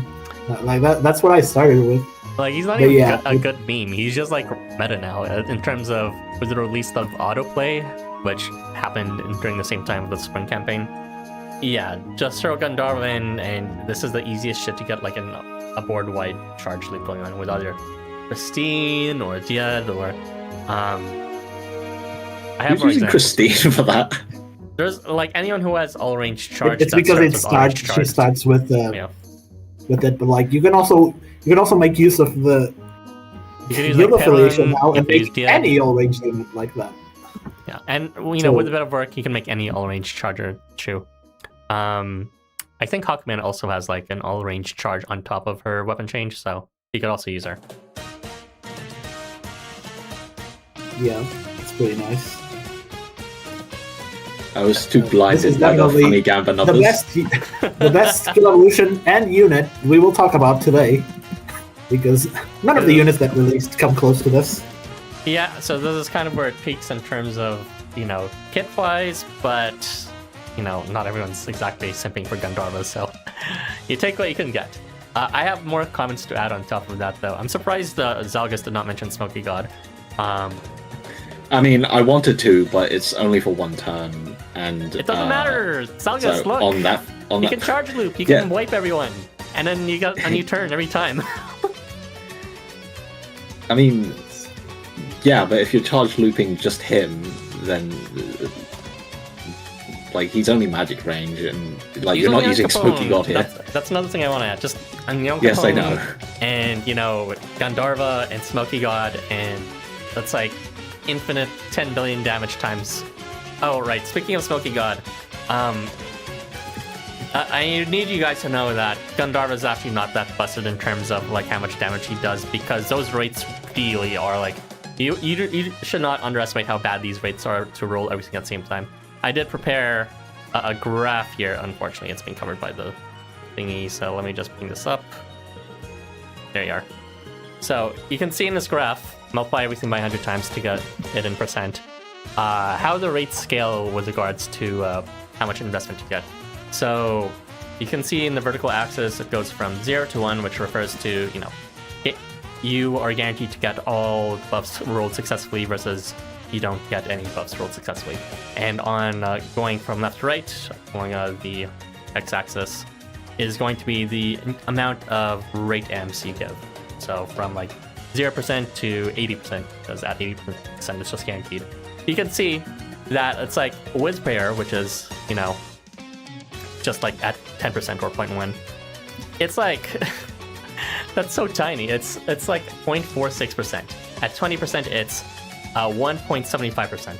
At 30%, you're getting 5%. And at 40%, you're getting 13%.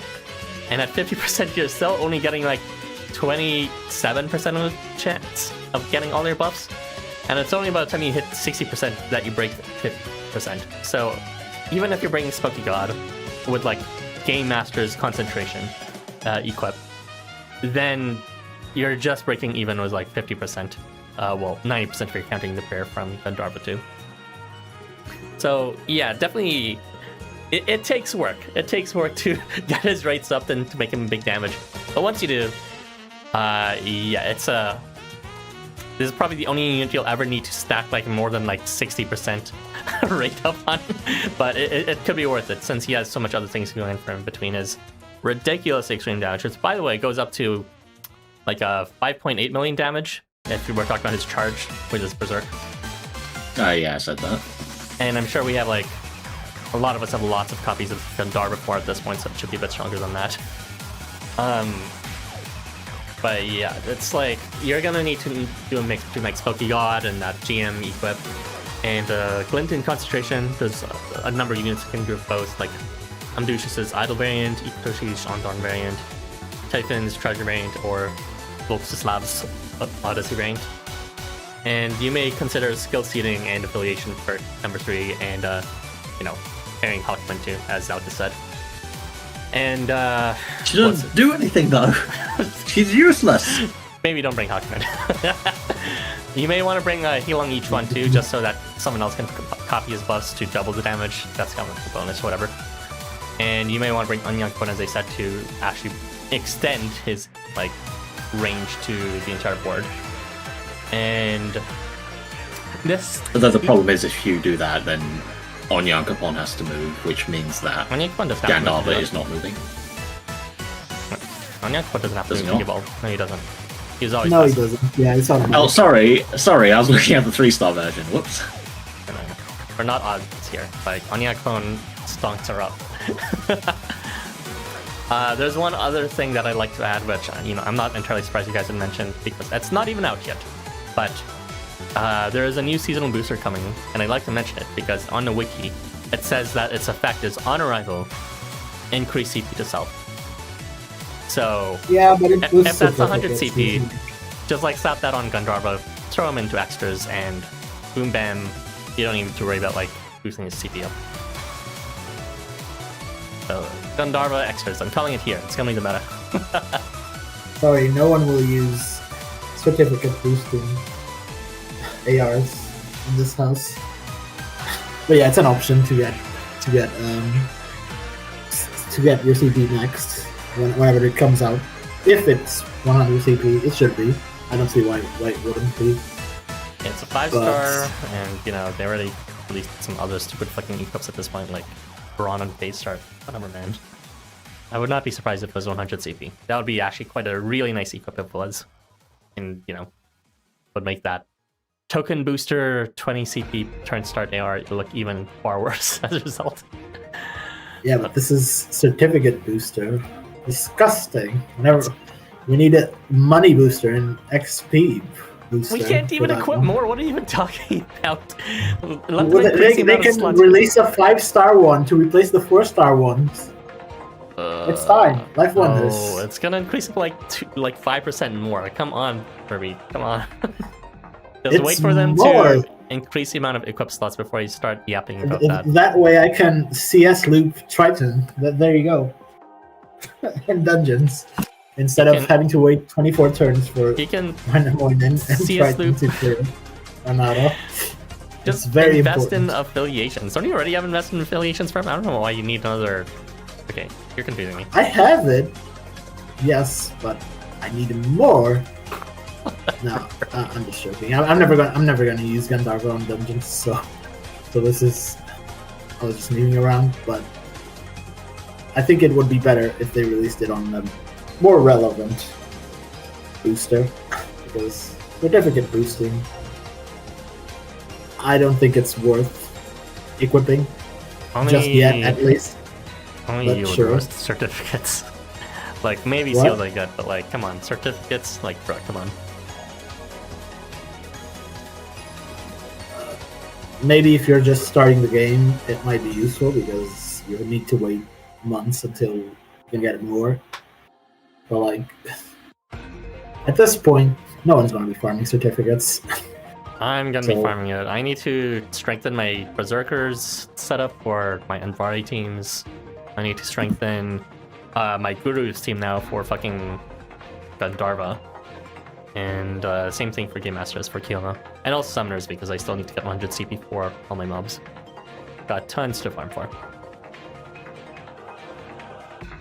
Anywho, that's just me. But Zalgus, if you want, you can read the chat out now, which is quite a bit. And when you start, I'm gonna go dip and use the washroom, so take your time when you do.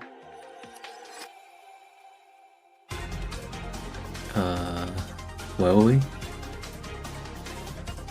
We were at. Oh, I found it. I don't know. Shino said Polly is okay. I mean, yeah. Oh yeah. Shino really wants to feel Thanks. love. Shino has 2 hands and 2 holes. My luck is here now. It's literally his buff range. Yeah, left and right. What is this gameplay footage? Yeah, like I said, Ara doesn't own Shino, so he pairs him with just Jamboree Eisen, so it's more just he's there to just sustain tank, which I guess is one way of demonstrating it. Just make Shino love Mononobe, old dad Yowie. That sounds terrible because Mononobe has to move, and so does Shino. And also, Mononobe has to sit behind Shino. More like Doomed Yowie, since Kyoma already gets Arda and the Love Vamp only lasts 1 turn, yeah. So pretty on point for Shino. Rude. Oh, this is Yowie. I tuned out during Zao, not gonna lie. I mean, yeah, I don't think it was that interesting, but emotes, the OST. Did I miss the Red Hood review? Is he any good or whatever? Since I bumbled into his 5-star. No, Red Hood is last, actually. It's skill evo faster than new units, and they finally remembered him. Still can't stand the broken fingers on 4-star. Yeah, I don't know why Gandharva's hands are like that. Now his old kit looks like it's a new character, kind of. Yeah. Forgotten Bird got remembered. Smoky God plus Wakan Infinite. Ulan Shisa on Yagabon with this fuck-ass unit has to be the funniest thing ever. Yeah, I guess that would be a all-range with literally all of his buffs, which I'm guessing that would be at least 1 million damage to the entire board every turn at 100% rate, off the top of my head. So, yes, that sounds ridiculous. I can't believe I completely skipped over that ability because I was too busy reading all of his damage buffs. He does too much. Yeah. I was like, I finished the notes and then I was like doing all of the damage buffs first. And then I was like, okay, that must be all of it. So then I went on to the next unit. My mistake. Oh boy, look at this permanent 4-star unit be a better Valentine's Tonte. What does he do? He does the CP bestowal, but only 10. So Gandharva is twice as good as a 5-star limited unit in that respect. Take that, Tonte. Oh boy, that's not great. I mean, it depends on what your definition of great is. This game's balance is kind of baffling from the sounds of things. Yes, Housamo's balance has been completely thrown out the window since 4 maybe years the ago. third year. Something like that, 5 years ago, something like that. Yeah, I would say around the time around the time 2020 probably, so like 6 years ago. Yeah. So yeah, around the 4th year. I mean, it's already broken. Might as well have fun with how broken it got. I suppose so. Oh boy, what a year. Permanent 4-star is becoming meta. Okay, forgotten 4-star permanent unit if you want to be precise. Common Gurus win. 2 hours in, and we still haven't touched the banner units yet. Crying face. Well, at least we're covering buffs. Yeah, I mean... it's fine. They won't be as interesting as Gandharva, for sure. Don't worry. Yeah, don't worry. My notes for them aren't that long. I'll be done within 30 minutes at this point. Probably not that short, but you got the idea. This is where it peaks in terms of kit design. We are now going to be... Thank you, by the way, for covering that super long thing and letting me step out for a bit. We are going to be covering the transients that released during new semester now. We starting off with Mynoghra, one of the old ones. I'm going to be covering this. Let me have this 3-star slide.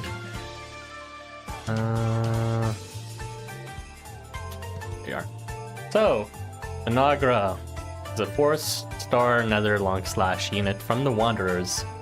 She is a repositioner where she has extended horizontal movement and can pull units in 5x2 area ahead of her at move phase end. So you do not need bird far to pull units in. And she can also pull all enemies in on charge, which is quite nice when she strikes units in her long slash range on that charge. I'll be talking a bit later how she can actually build towards that charge occasionally. But yeah. First off the bat, she is a situational damage dealer. Despite the unique buffs she has, it's actually not that much damage in total if you do the math. She is able to bestow self-bestow Berserk on phase start, as well as Berserk plus the self on post moves. She has both of those goody rare buffs that no one else really gets. Ultra self, she's very greedy like that. And she does have a defense penalty mitigation, which we will be talking about a bit later. But suffice to say, there's a chance to make it not as bad since these buffs do have some drawbacks to them. That is defense drawbacks. Besides this, she has alongside Red Hood, has a new mechanic in the game in the form of a status that confers an attribute-specific damage advantage that is not tied to her native nether advantage, even though it just happens to align in this case. So, in addition to her 2x advantage against Ether units as another unit, she also has a status that gives her, for the first 4 turns, or rather first 3 turns of battle, 3x damage to Ether. So that would be 6x damage to Ether if you combine those two together, at least for the first 3 turns. She is also a minor flat damage dealer with her lifesteal on attacking at 90%, as well as on charge, which she can get occasionally well.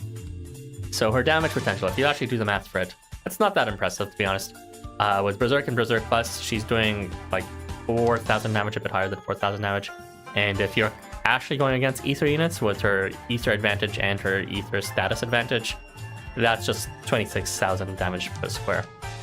The only like perk about this situation is that all her buffs are like rare or exclusive to herself, so it's very easy to increase her damage quite high from there. But whether it's worth it or not, maybe just using Gandharva, I don't know. But yeah, besides that, she is a tank, so she does bestow evasion guaranteed out of the box on phase start. Quite nice. And also inflicts darkness on enemies that she hits at 80%, which reduces damage as well as prevents them from using their charge. Going back to that defense penalty, when she has Berserk and Berserk Plus, both statuses reduces her defense, or rather makes her take more damage whenever she's hit. And she also has a defense penalty from Ether as well as a unique status.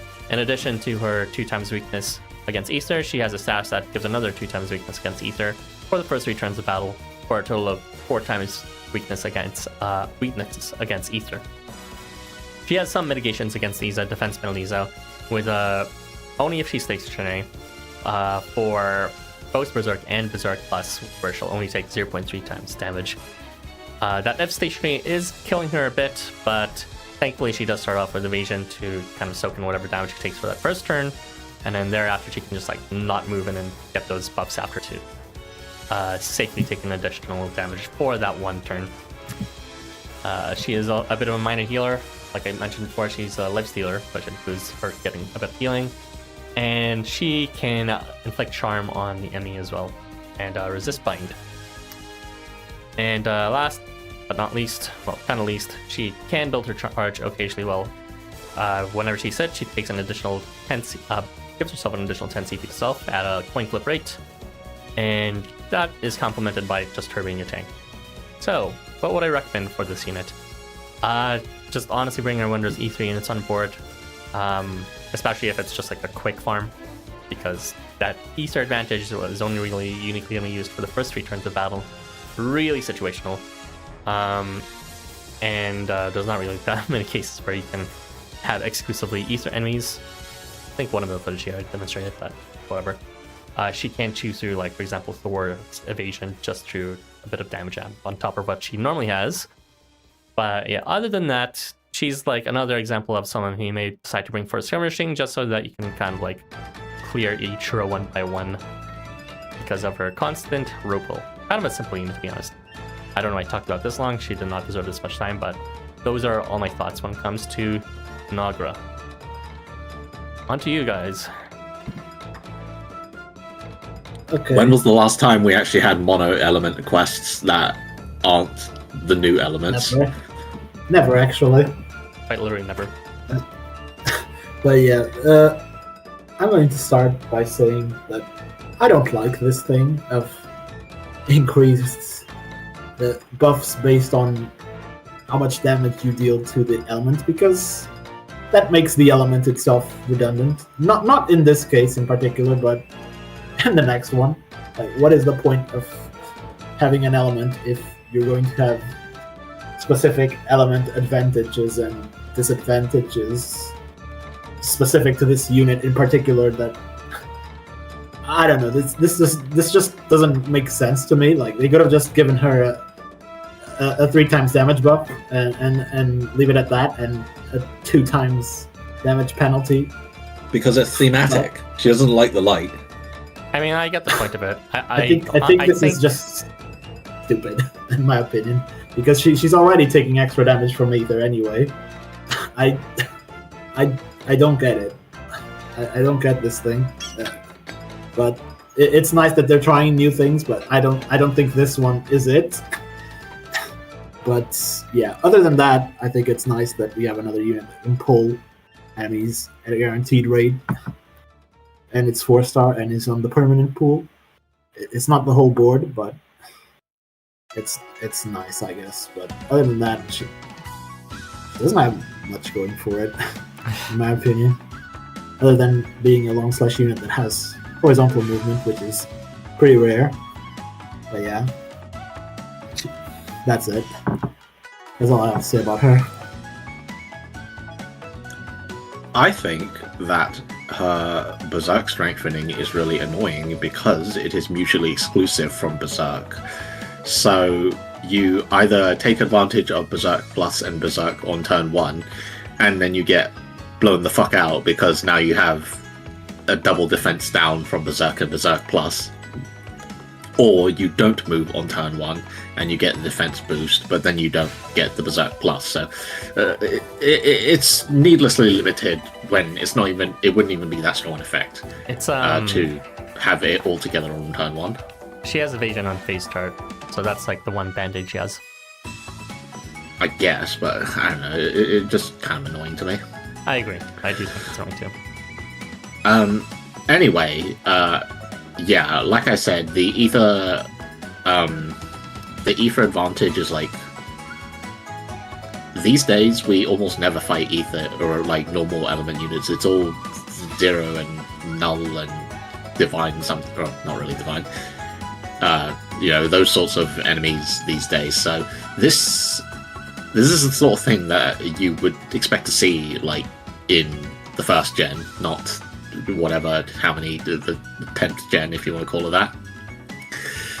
So yeah, that's not useful. I do think it's funny that she takes 6 times damage from, or 4 times damage from Aether though. But I mean, she's probably tanky enough with Berserk strengthening, so it's fine. But no, I don't think she's particularly useful, unfortunately.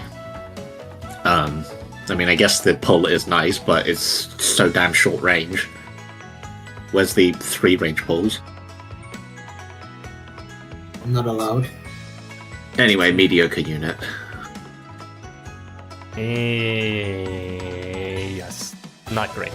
However, just like with Red Hood, I don't think it's a good use right now for the attribute thing. But imagine deal 0 times damage to divine units one day. What is that? What is that poll option for Mynoghra? The pull option? Oh, the Chulainn is bundled with her. I was reading them all as one thing, and it's like, what does the rest of that have to do with Mynoghra? Which The part? the poll option that you selected. No. It's just those I are was like confused. I rules was like, compliments. what do superheroes have to do with Mynoghra? And it's like, okay, it's just Chulainn. Lancer. But yeah, I feel like it could be useful, the attribute advantage things. At least in this case, they're just releasing these effects as a proof of concept, but there's definitely more ways you can make them more specific to obviously broken attributes like Divine in the future to better balance for them. I still think it's ridiculous. Elements exist so that you can follow the type chart. If you start having all the units breaking this type chart, it just doesn't make any sense. But I mean, I haven't think really it's fine to have it occasionally, but well, they did it on 2 units, and like only Red Hood actually applies on this because he goes against it. Mynoghra is just an amplification of what is already there. I mean, I did read through the elemental advantages that Red Hood have, and I was like, wow, this would make more sense if he didn't have advantage versus Valiant. Yeah, it's Because sort of approximate. he has like half advantage versus everything already, so... Guys, it's Well, whatever. It's whatever, guys. Besides, you won't even be complaining if they're just like a free 1.5 times amp. That's essentially what it is, right? 1.5 times amp except towards Divine. Well, we're not even talking about him quite yet, so... yeah, I'm just gonna read out... The point is that, like, they can start making these more specific and start making more nonsensical. Kioma defense. No. What? They can start making some more nonsensical effects, like suddenly this element, this nether element unit resists water for some reason and deals extra damage against Valiant. It has powers for evil, but also for good. Like, imagine if they just release quests that you're forced to bring a specific attribute because they give all the enemies just a resistance to every single other attribute. That would be interesting. Nothing Gandharva can't take care of. I don't think so, because that won't be clear when you're doing the quest, and they don't have a way to show you that. They have the exclamation mark thing, the quest warning. I don't know. It's not great, but it exists. Yeah, sure, the one thing that's never translated when it comes out. They're like, defeat 3 enemies. They could totally say, use fire enemies only. Or units. You know what? We're speculating too much. I'm gonna read out the chat now. Where are we? Yeah, it's probably better. We're already 2 hours in. It's fine, it's fine. On the first unit. Boy. Where we lost leave off? There's only one message, it's the last one. Oh my gosh. Every time I talk, there's no messages. Does this mean something? Please. Everyone hates my ass. Postmo version of Vivian sent this. You gave yourself the most boring topics. Yeah, I didn't want you guys having it, but still. I'm gonna take this personally anyways. Arathun saying all this as if they ever followed up with the ambush quest mechanic. Oh no, you just made me remember that was such a cool mechanic. I never did! What the fuck? Life Runners, what the fuck? Bring it back. Alright. Moving on to the next topic. God fucking damn it. I'm angry that that existed and we haven't seen it again. We're gonna be talking about Chulainn. This is going to be covered by one of these guys here. Zalgus, yes. When you're ready. Hello. So, first of all, I'm not going to be referring to him as Chulainn because that's a mouthful, so instead I'll call him Lancer. Lancer is kind of like Tida if he were CS-based instead of just basic or regular attack-based, and also if his damage didn't fall off as the turn goes by. He's an attacker who pretty much just relies on his CS to be useful, as his normal attack range is thrust, which is awful.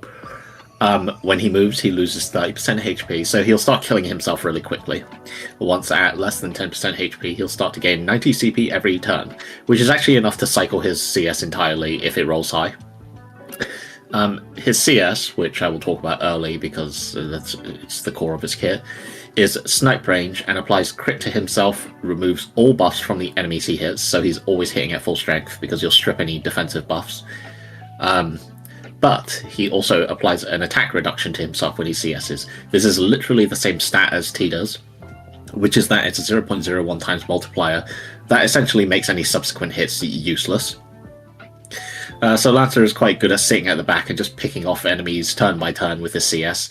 With Vigor, it will deal 133.5k damage turn by turn. I specify Vigor because that's his only buff that'll fall off as the turn goes by.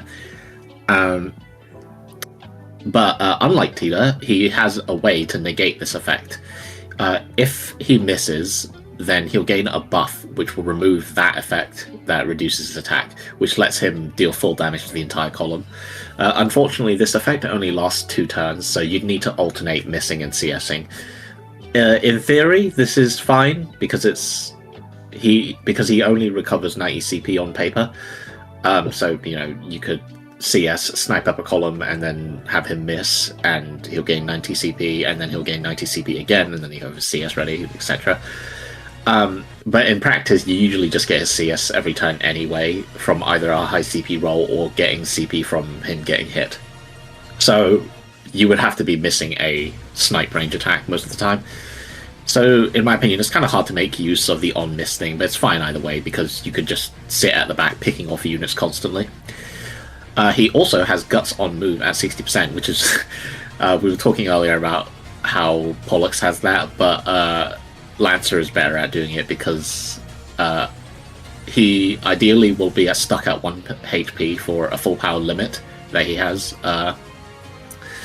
on moving, and he should always be moving. And with his turn start concentration, that I didn't mention, it's a 70% chance, so it's actually better than Pollux's. He also, so with this, he actually just has a decent chance to just survive constantly. He has a base 70% chance to just get Guts, and there's a good chance he'll be sniping enemies who will be approaching him anyway, so you will probably have a few turns to fish for it. He also has some other stuff, like some remove debuff skill bestow to allies, which I guess would let 3 allies all remove a debuff off of him if they're sitting behind him. It's in slash range, which is fine, I guess. But like I said earlier with Shino, it's move phase end, which it would be better if it were turn start to remove move disabling debuffs off of Lancer, which will get him killed if he gets stunned when he doesn't have Guts up. But what do I know? I don't know if I would... When I was using him, I kind of just ended up taking him into the Berserkers on his own, and then he was just kind of moving around and sniping everyone from a distance and killing them all one by one. But yeah, I don't think he's too complex. He kills himself by reducing himself to 1 HP, then he spams his CS from he spams his CS from wherever he pleases, because he has vertical movement expansion and he's snipe range, so he'll be able to hit most of what he wants whenever he wants. And he's fairly survivable via Guts spam. And you do also have the option of clearing an entire column if you do this whole miss thing, which I think is clunky myself, but maybe I was just getting particularly lucky with my CP rolls. If you want to see us spam, then like every turn, then you could give him turn start AR, CP ARs, but there's only like 2 in the game, and both of them are 3-star. There's the Dead Tangrisnir one, which gives 1 to 4 CP, or the Sphinx Osse one, which gives 2 to 4, but that's 50% rate. I mean, it's a small amount of CP, but it might actually genuinely make the difference. Alternatively, you can just give him a CS multiplier AR.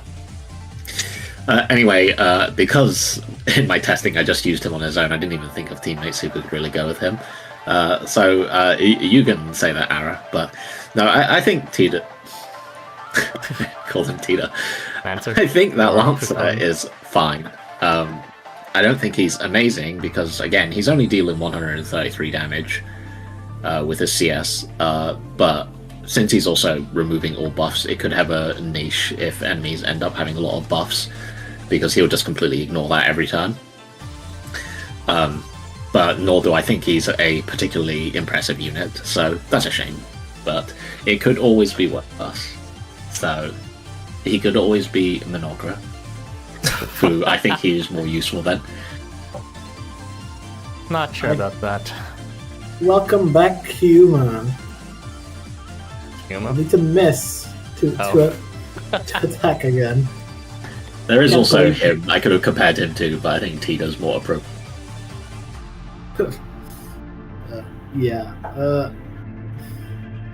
I think he's generally more useful than Mynoghra as well, to be honest.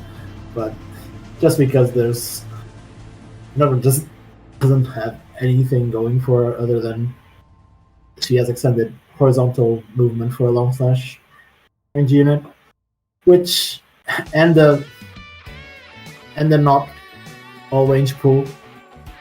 I would consider extended horizontal movement on a long slash unit good, like something that they needed, but with fixed positioning, they don't really need that anymore.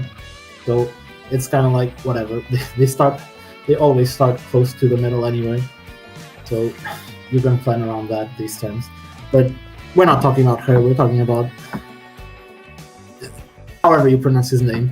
Oh my god, guys, I already pronounced it in the beginning. It's Kukul and cheese. Sorry. Lancer Gashinda. Whatever. Yes. But yeah,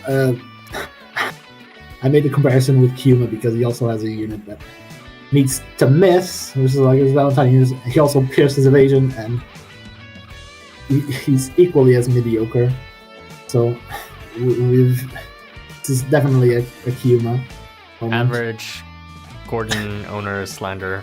Mynoghra is useful because she can pull units every turn, which not everyone can do. Gordon just does that as well. There you go. There you go. Okay, There you go. like I said, Use average Boogeyman. Gordon is just slander. Jeez. but yeah. My footage is fucking garbage here because I was like, I don't even know how to fucking use this guy. I'm just gonna bring some he's not slight good. You should have just taken him into Berserkers like me. Also, were you saying like if you wanted him to have a charge every turn, wouldn't he just like disable his charge constantly then, or make it weak every turn? He'll still kill the first person he hits. The description is misleading, which is exactly what I was checking, because you do not actually need that debuff. When I said he works like Tita, I meant he works like Tita. When he CS's, the first unit he hits will take the full damage, and then the second unit, and so on. How does that work? I don't know. Like mechanically, these statuses usually apply immediately, not like. I mean, you can see it yourself, like in your footage just now. I don't know. I was just like maybe he had enough amps or something. I don't fucking know how Chulainn works. No, literally, as I said, he will always deal full damage to the first target he hits. If you want to damage the entire column, you must miss.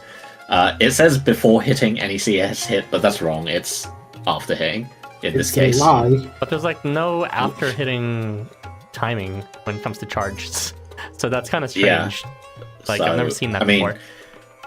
Well, that's... Well, yeah, you can see it on the footage right now. Okay, sure. We might need to... I don't have it, so I couldn't test it anyway. And Well, yeah, that's why I was testing it, because like I read the kit and I was like, this sounds like complete ass.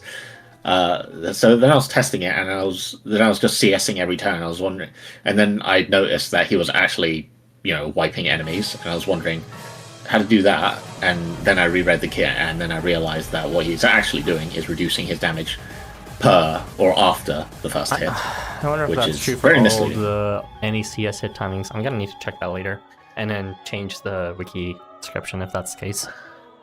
That is interesting, though, for sure. But Not yes, for Chulainn being good, but just as a skill finding.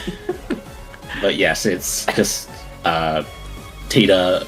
But if you would like to clear the Charge column, Tita. you can. Okay. Tita, but instead of all range CSing, you have column clearing.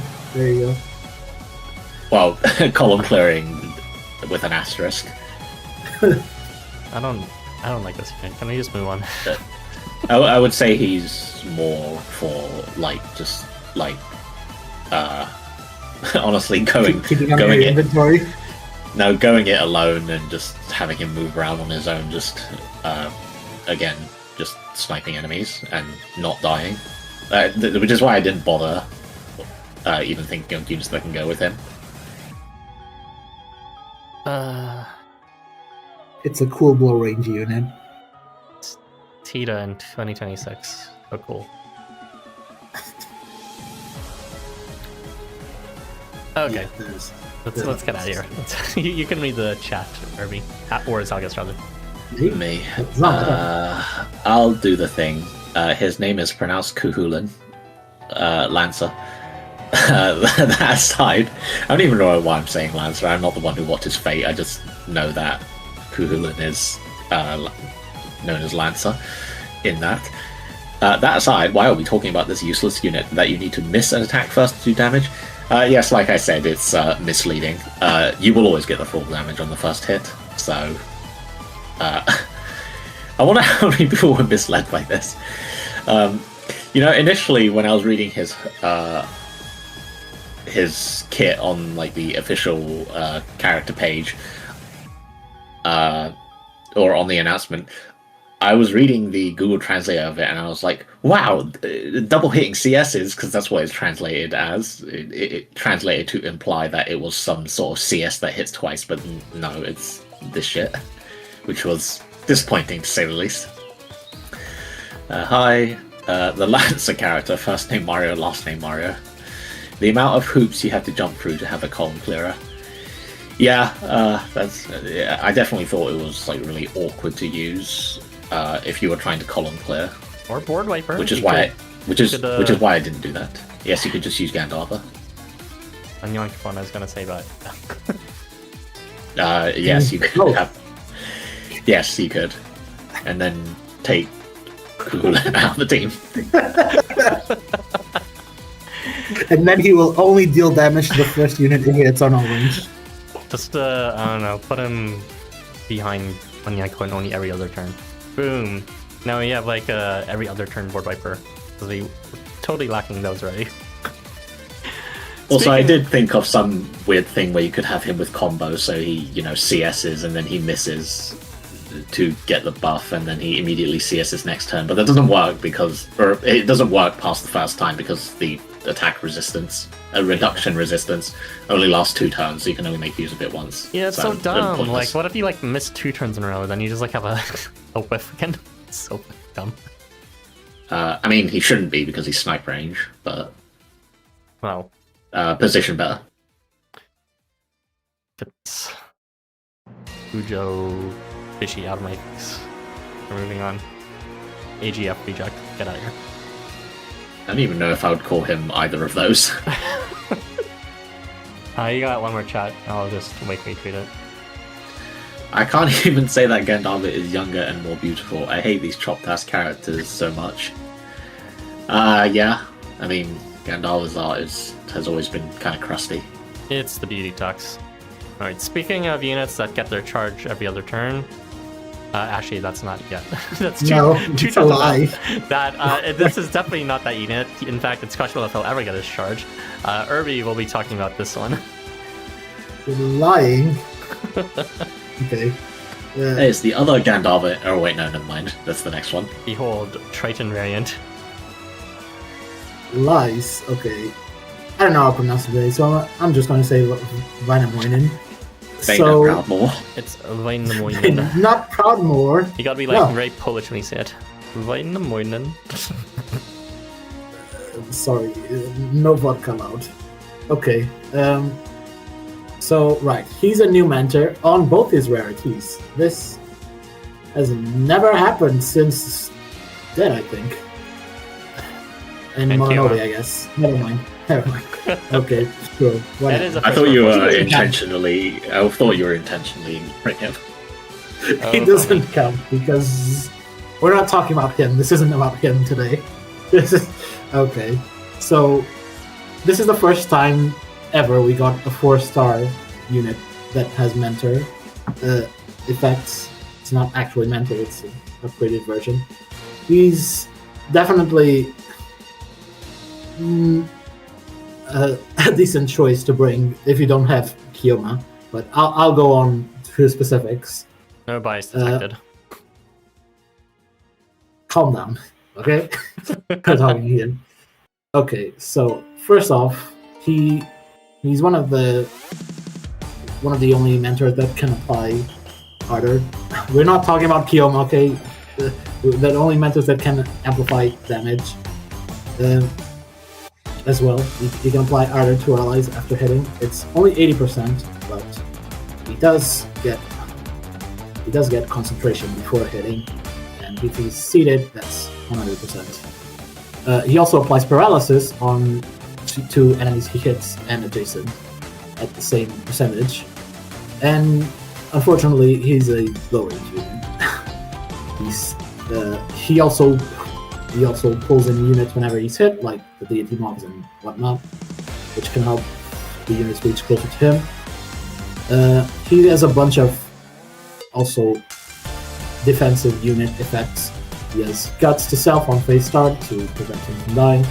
He has Tenacity before being attacked at a 50%, which can be increased to 60% with this concentration after being hit. And he applies Adamantine to all allies within a one square radius around him. He also has some CP generation effects, but not ever going to rely on these. Ever. They're still nice to generate some extra CP. And his CS is still low range. He applies crit to himself and allies, and changes their weapons to short range for 3 turns. Not much to say here. Vainamoinen footage. I actually think he is a solid pick to bring for dungeons if you're not using Kyoma and whatnot. If you're autoing dungeons, he's definitely an okay unit.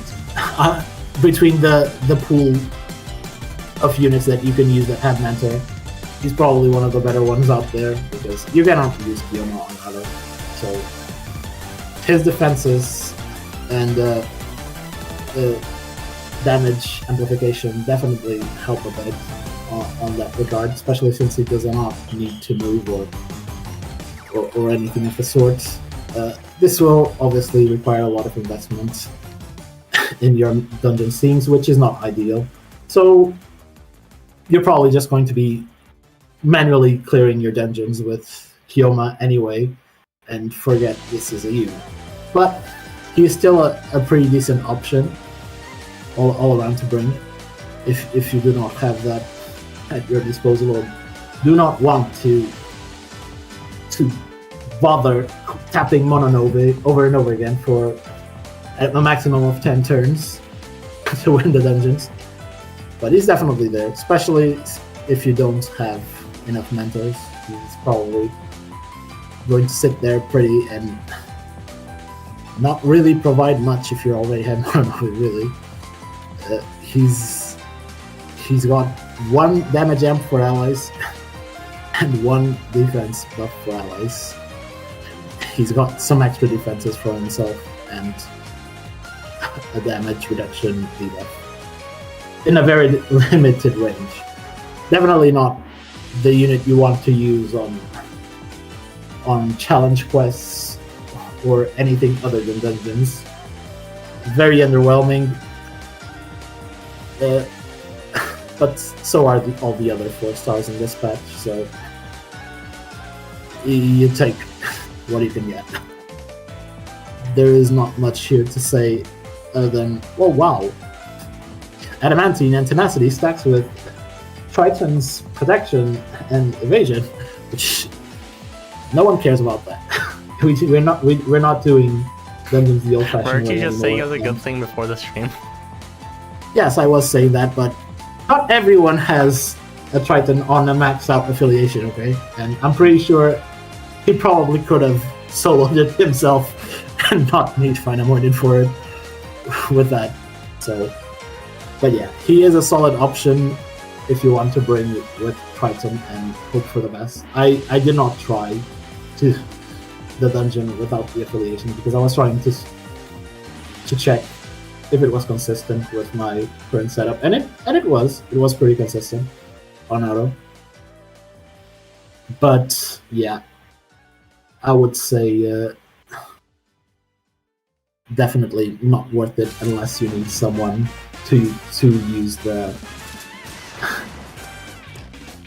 that has mentor and that can use the Jacob and Zabanya AR that increases XP or whatever that can only be equipped by blow range units. Missionaries AR, that's it. That's not even available anymore, I'm pretty sure. But yeah, that's pretty much it. There's not a lot of redeeming factors here, nor on any other unit, to be fair. I think the most generous thing Erbie said about Vainamoinen is he's just as bad as the other 4 stars here, which I think that's still pretty biased. But it's not. It's definitely not. Like, okay. What the fuck are you going to use Mynoghra for? Pulling units. Not everyone has freaking what's his face. Okay, what quests is that you need that? I don't know, challenges. Okay, what do you think, Zalgus? What's your opinion? I think that Kyoma and his consequences have been a disaster for the human race. End sentence. No, he would be fine if Kyoma didn't exist. And the problem is that he does. So, I don't know how you can really reconcile that, because everyone's going to be bringing Kyoma, 2 of them, if they can help it. So, that unfortunately leaves him with not much to do. And besides that, his kit just isn't very impressive. I mean, sure, the paralysis is nice, but he's blow ranged, so yeah, no. And the fucking Mecha Man. There you go. No, yeah, he's just not very impressive. Even if you ignore Kyoma, he doesn't really have too much going for him. I do enjoy having a mentor who can damage buff, but I also already have a mentor who can damage buff.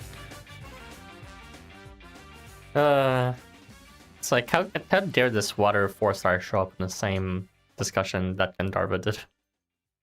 This is such a paltry kit. At least there's some unique thing with Mynoghra with her attribute amp.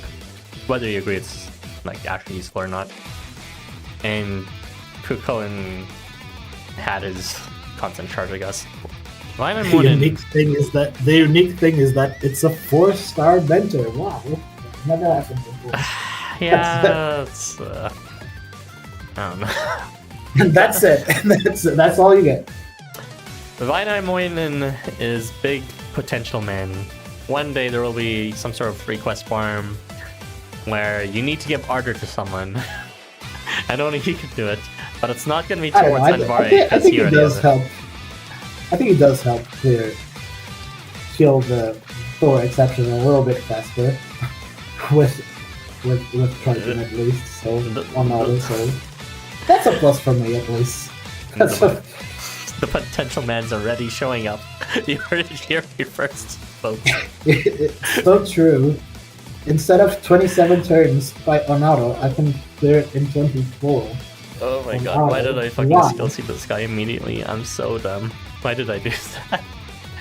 Is Ardor is so insulting. Could it not have been something like Vigor? Like freaking both Kyoma and Rai already have Ardors, so it's really situational if that Ardor could actually be useful on anyone. And that's like the only like decent thing he has going in terms of maybe if you want to use him for something. Because like everything else, like nah, you're not using that shit for farming anything, EXP or otherwise. But you know, maybe. Potential man will have his day. Yeah, just like them urge. Got like a migraine thinking about this character. While I recover, please, Erbie, read the chat while I recover. Okay, let's see.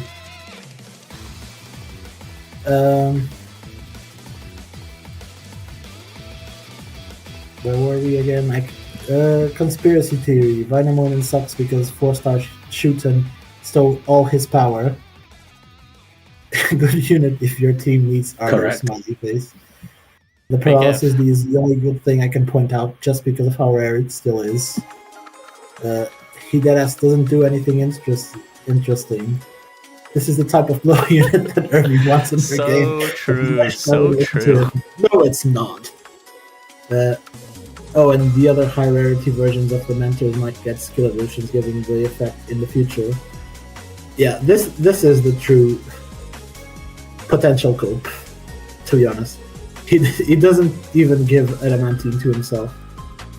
It's actually worse than Mecha Man because the proc rate is 10% lower. But not really, because concentration makes it the same. Okay, that's funny.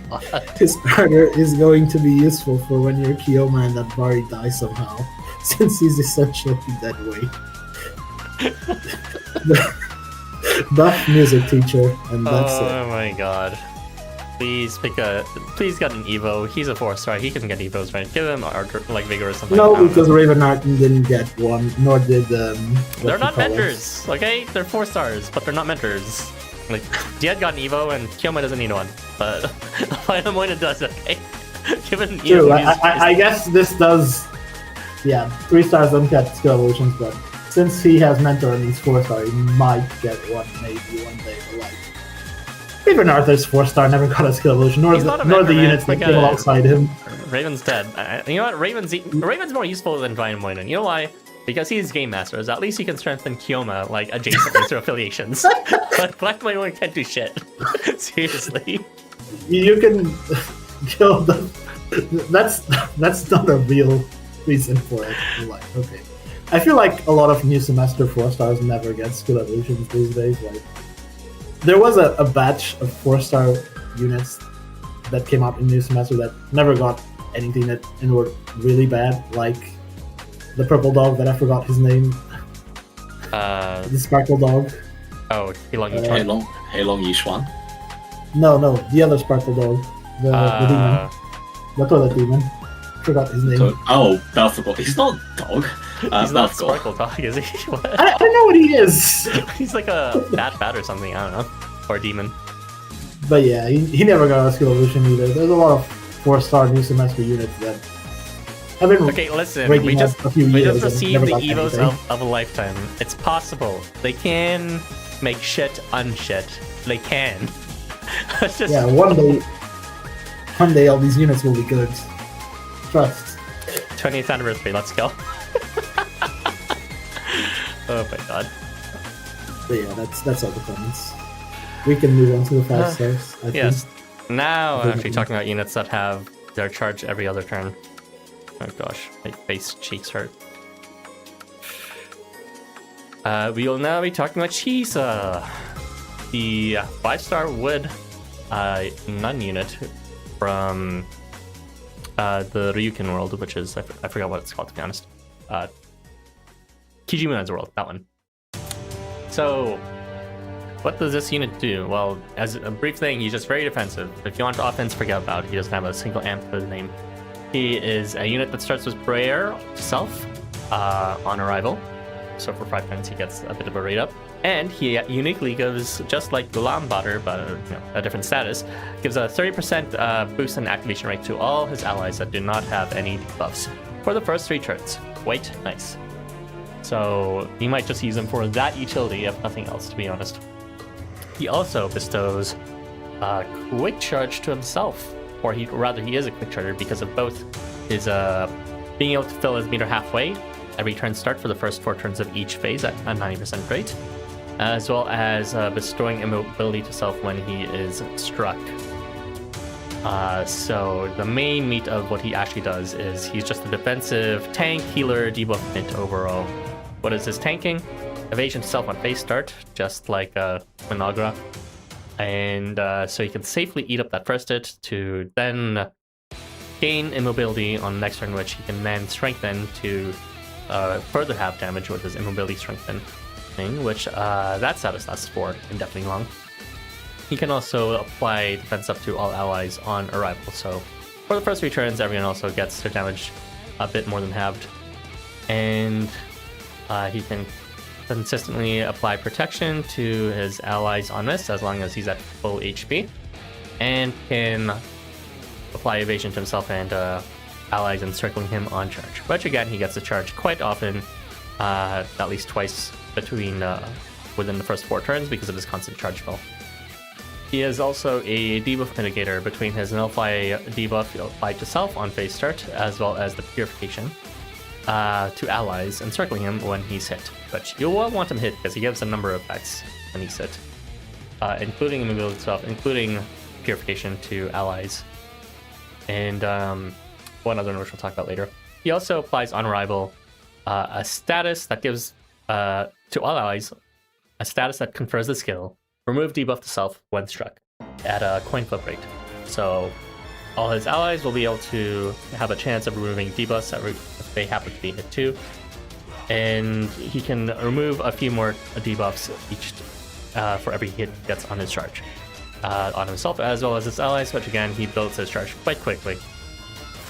And next off the bat, he is an ally facilitator. He can increase the movement of his allies, which happens every time he's hit, and that status will last for the next turn. So every time he's hit, you can just like sort of flee around, reposition within safety, while it gives you purification to his allies as well as immobility to himself. So even though he can no longer move, he can shift around with his other allies at that point. He is also able to give his allies 20 CP at every move phase end. So even though his own charge fill is only for the first 4 turns, which is massive, he has like a steady amount of charge fill to his allies throughout at every move phase end. And lastly, he is an enemy disruptor with his skill lock to enemies in slash range every time he misses, which he might not be missing too often within the first few turns because of his constant charge. But he is also able to reduce enemy HP by 15% each time he's struck at a 70% rate, which is not excellent, but because you're tanking, because you're expecting to survive for a long time, you may expect to also proc this off several times across several turns. Now, overall, what would I say about this unit? Well, you can use this unit to boost super low rate units such as Gandharva. I think Gandharva is pretty much the only de facto unit you'd want to use for any rate boost greater than 20% because he really needs it. And just use him as a broad use defensive totem that you ferry around as you skirmish or complete a survival farm or challenge. Not too complicated, this unit. I don't think he's that great, but he does stuff. That wasn't that convincing, but that's all I can say about this unit. What do you guys think? My experience with him thus far is that he is unable to survive the survival quest. It's because they do flat damage. Oh, you know what would be helpful for a survival quest? You need to bring Mynoghra so that she can pull forward on Yankopone, because he's the one who's giving everyone their charge and all range. And then you can skill lock with Shisa right after. That's what I've been doing. Sorry, she's level 1. It's in her first skill, so you just need to skill up her without even breaking her.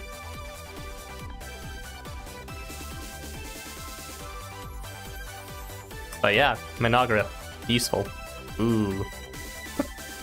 We're talking about Shisa here.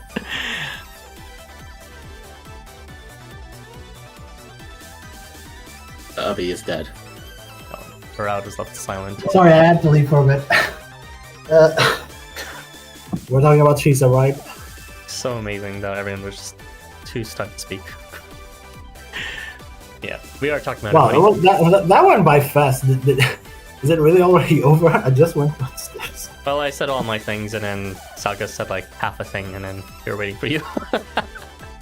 I will say that I thought Shisa was going to be an auto unit that started with immobility, but that trigger timing sucks, so to the bin! I don't think Shisa does anything particularly interesting in my opinion. There's nothing here that seems like, wow, I really need to use this unit right now. Like, it has these middling CP increasing effects and defensive capabilities. It's whatever. That's what I have to say. Just like the rest of the banner. Except maybe the next unit. I mean, some people enjoy the next unit. Yeah, I don't know. Like I said, like he doesn't appear to be applying too much defenses. I mean, I know it's 2 things, but then he loses protections. Like, seriously? So then it's only defense up, but that'll wear off, and then anyway, after defense up wears off, he's just stuck with protection. So I don't think he is that good at being a defensive unit. He's hot. Ooh, cute. Gandharva attacks.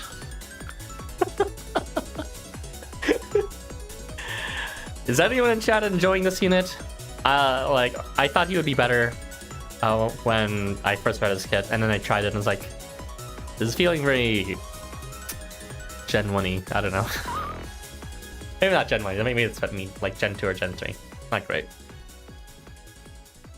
Like, his flat damage is not really that exploitable. His defense is kind of mid. His movement's awkward to use. Alright. Well, that's a shame because he seems like a pretty popular character so far. Yeah. Alright. I think we can just summarize it as if But you need maybe exists. True. If you need a raid up, Shisa's okay, but otherwise everything else in this kit's kind of just like, why bother? Okay. Everyone loves you, Shisa. Plug your ears. The Heilong of the year. Heilong's obvious as fuck. Sorry, that was my opinion. That's not a statement of fact, that's just my opinion. Shisa's cute though. We are moving on to the next topic, though. Do you want to read out the few 2 or 3 comments on this? I'm covering this. I was just off the gas. I forgot I was covering this. All right, he is back to chat. Yeah, he got a 5-star wood. Maybe downgrade that shit to 4-star. Sobbing. He's like a green ulam, but instead of doing damage, he's built for auto survival and not much else. Isn't he built to?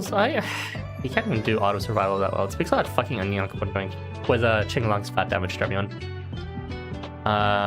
He's cool, but I've only used them with deal boosts, to be honest. What are you boosting? Like, seriously, what are you boosting on? He doesn't do damage. What? Okay.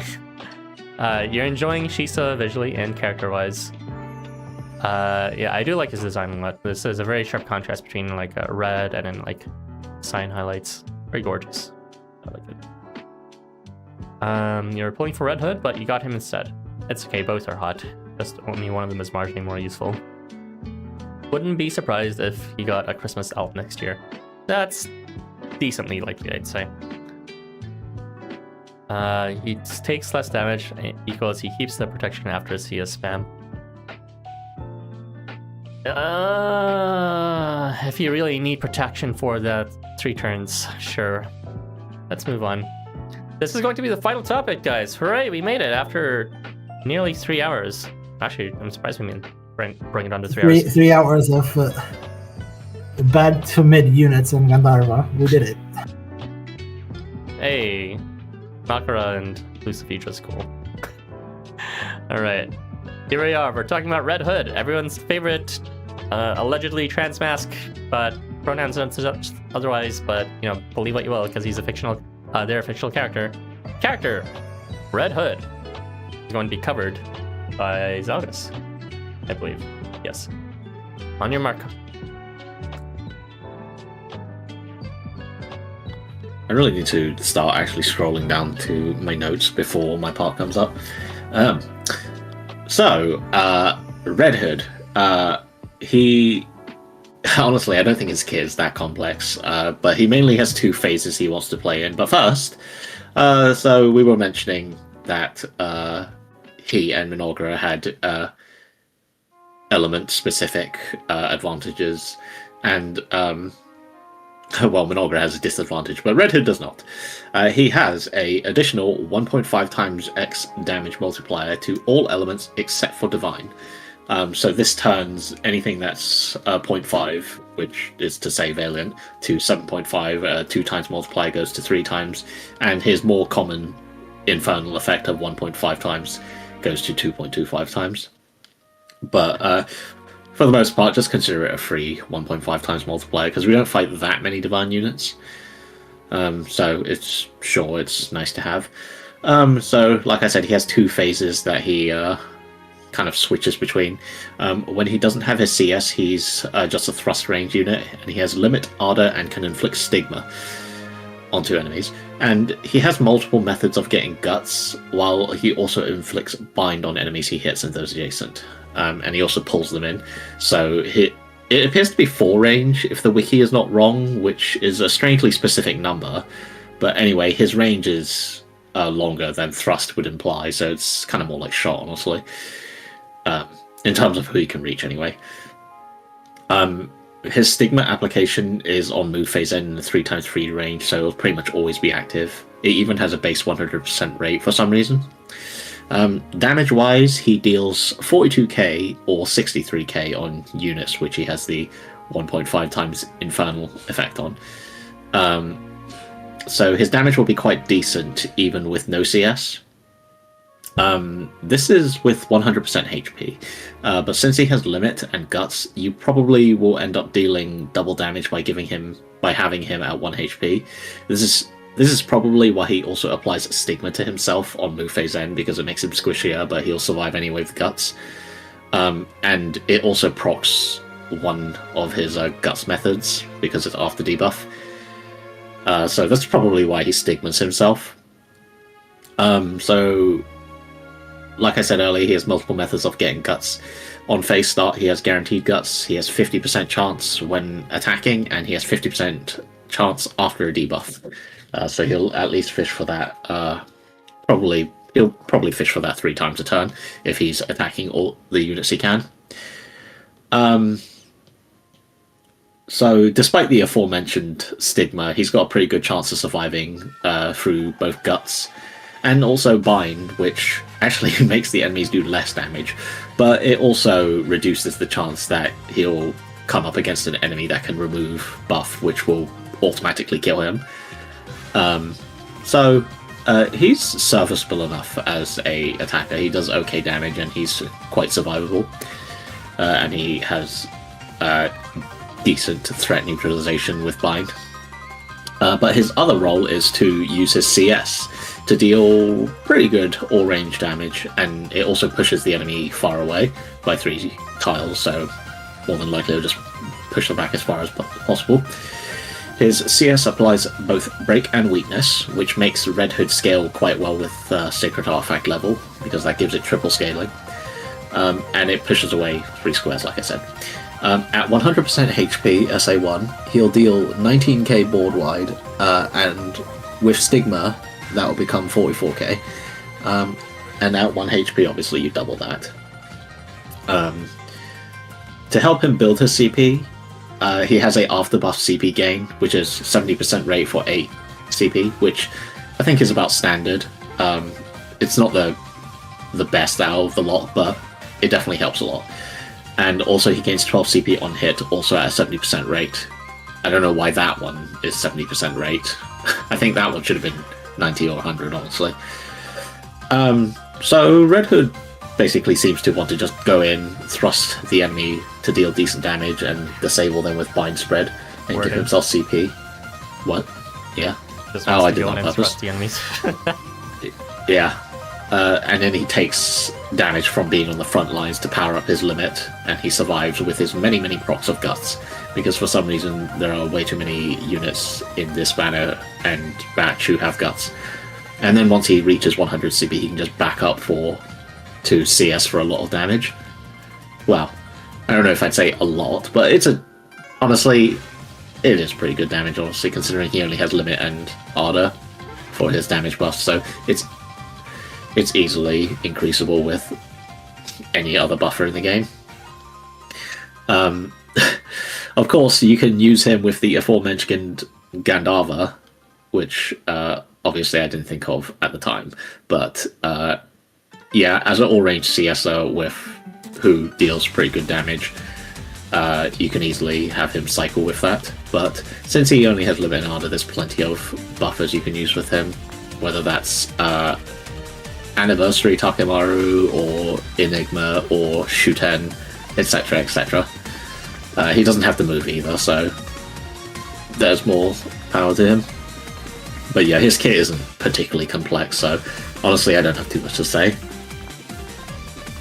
But pretty much it, just explain his kit. There you go. Awesome. What do you think, Erbie?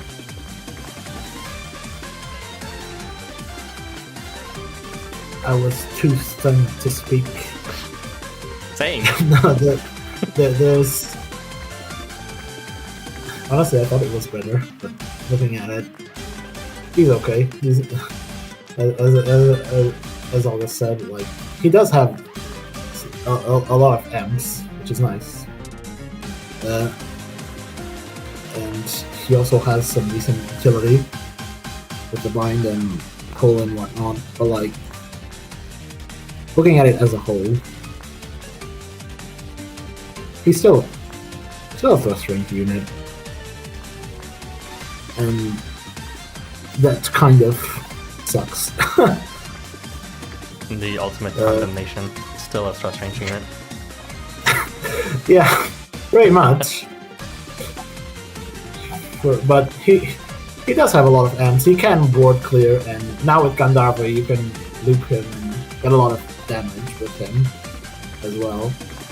But so can you with like a million other units, but never mind that. We're not talking about them. We're talking about him. So he does have, unironically have potential to do some decent damage. Unfortunately, his stigma is only on the 3x3 localized range. Yeah. He already has a lot of damage anyway. Yeah, this unit's just like Christmas Jurong tier, to be honest. Like, as fancy as the, broad attribute advantage looks like you gotta remember, it's just like, ooh, base start nourishment. It's pretty much just that, right? That's like, it's not actually better than base start nourishment. So, like, in practice, his damage, did I even calculate his damage? I did not, but I didn't find his damage to be that remarkable. Since two of his amps are just like, locked behind his charge, which is gonna be level 1, and Stigma is limited, so he only is really taking advantage of like limit Ardor and his accept divine advantage thing, which is kind of moderate for a board wiper. I think his playstyle is much like Christmas Trunks because he's essentially switching just between his charge and his low range thrust attack. And I guess you have the choice of like skirmishing to hit enemies or to like flee instead because he has that extended movement. Jurong also had extended movement.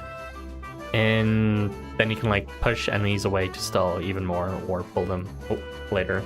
I don't know, it's kind of like thematically loaded. Maybe it's like harping on like the wolves in the 3 big stories where they blow the house down. With that push effect on charge. But I don't really see otherwise, besides this, allusions to his lore and testing out to limited success this attribute advantage, what this unit actually provides that's unique. It is just like an alternating board wiper. That's kind of like it to me. Also, he has taunt weakness for some reason when he has no taunt in the rest of his kit, so I can only imagine that's some lore-based thing. I would presume so too. Kind of It's like the lore.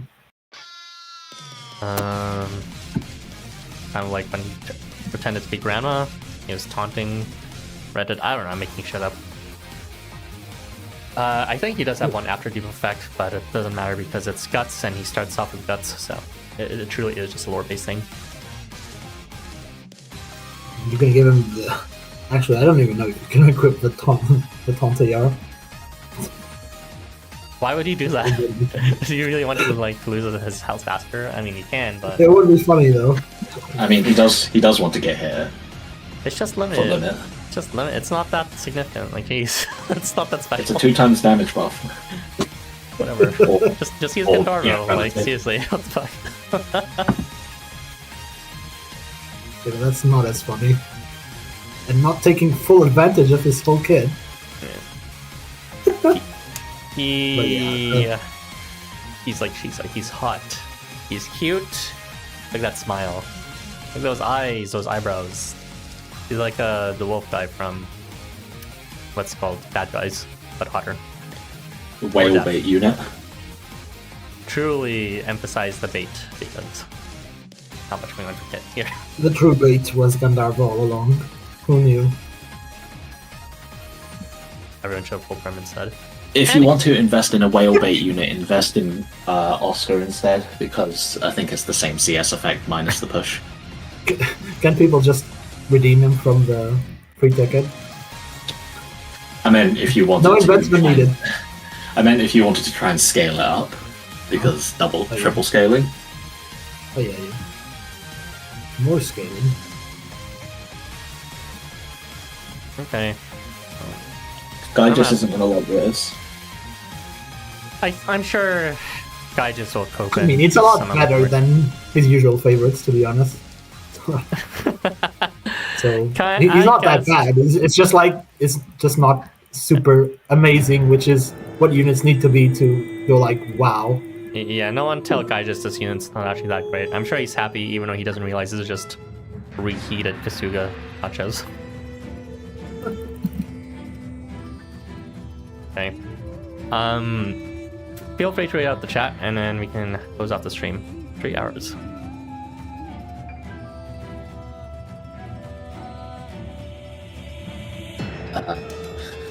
Where were we? Gandharva Fuzzy attacks, legs? I think. Oh. Where is it? Yes, Gandalf attacks. I don't get what qualifies someone for 5-star beyond. We think people will pay for these, I guess. Generally, yeah, but not always, considering Alice had Halloween Alice, and sometimes they just do whatever the fuck they like, but most of the time it's, someone will pay for these, or sometimes it's actually lore-based, and sometimes not. So, dartboard. I love how fuzzy their legs are. I don't know how fuzzy their legs are because they have their pants on. After buff Ardor, yay, more Ardor. Yeah, I really wish there were. In this house. I wish there was less fucking Ardor on this banner, or in general. You cannot convince me this unit is good. This is just the worst Masashi.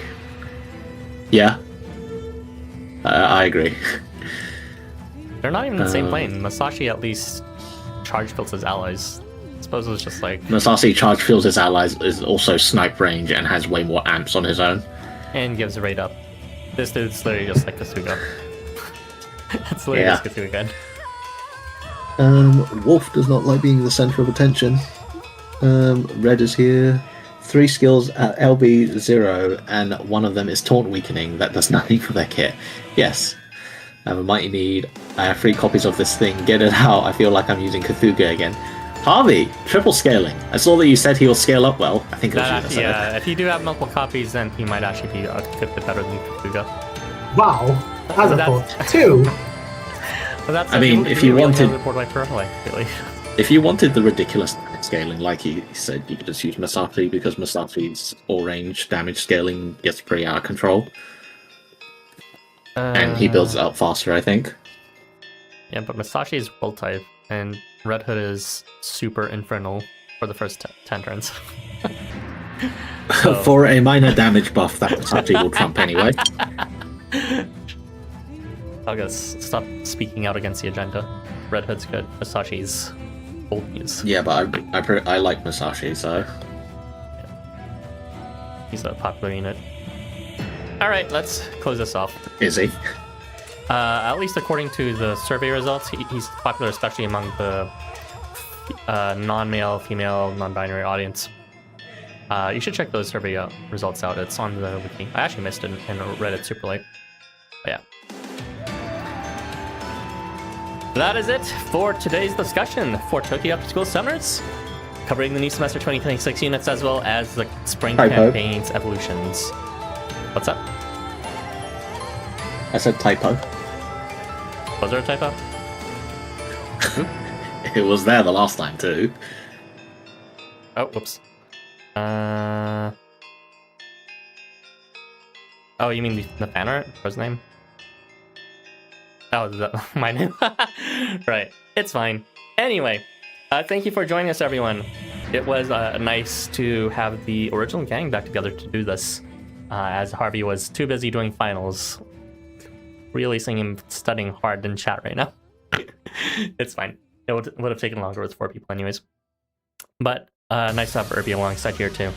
Did you guys have any thoughts you'd like to share more broadly about the fixed positions and autoplay, but also of course about just new semester in general, the evos in general, the coming AR if you want, anything that comes to mind. Those have no effect on me because I use macros that I've already engineered to work. Shame. Yeah, I don't have a lot to say other than I wish the fixed positions were selectable. Disappointing. Yes. Fucking disappointing. What if Because I want to do a team what they're it spread means out is more that close? triple shot range comps cannot do auto correctly. It's just stupid. But okay. That's why you have to use board wipers for every map now. Let's go Gandharva meta. I mean, I did set up a actual auto team because it's on my phone and I couldn't be able to switch over to the emulator instance of it. Where it was I think it was Oscar and his probably Enigma behind him on one side, and the other side is some mob and Lucky Cat, and they managed to, since Oscar is in the back, the Lucky Cat will never attempt to shuffle him. But it's just a silly thing to play around, or have to play around. But, I mean, I guess it's an aspect of team building. I was honestly surprised by these new semester units in terms of, I thought they would lean into the auto builds more. But no, it kind of peaked with Gandharva, and then they did whatever for these units.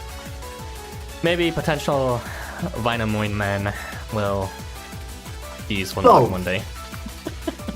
I mean, I'm using auto with him, so it's working for me. I would have preferred a better unit, but Whoa, he's showing everyone. I would have preferred a better unit, yes, but it's workable. It's better than Jin.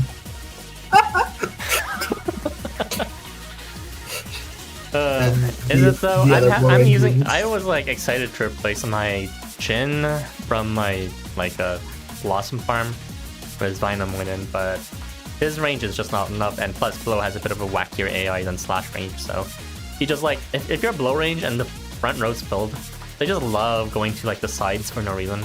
I guess they want to get the edges first and then go at it one by one.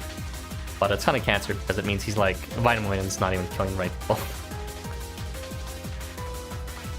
Right now, I'm just really using him because to make sure that Triton doesn't die, because he's the source of damage with all those affiliation boosts on auto, and it's not failed yet, so I'm glad for that. But I'm also not certain if Triton could have just sold the quest on his own on auto, because I've never tried it.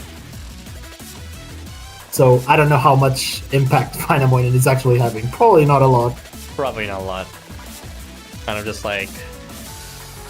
I played the Vainamoinen and he died, and then Triton came out, and then Kyoma moved, and Triton just deleted everything with the Kyoma buff. So maybe you should replace your Vainamoinen with Kyoma instead. It's auto. What is he going to do? He's going to give the Infernal Contract, and he's going to die. I mean, he might move sometimes. He did for me sometimes. The rules are kind of finicky, but they do move sometimes. He'll move if he's the last one live.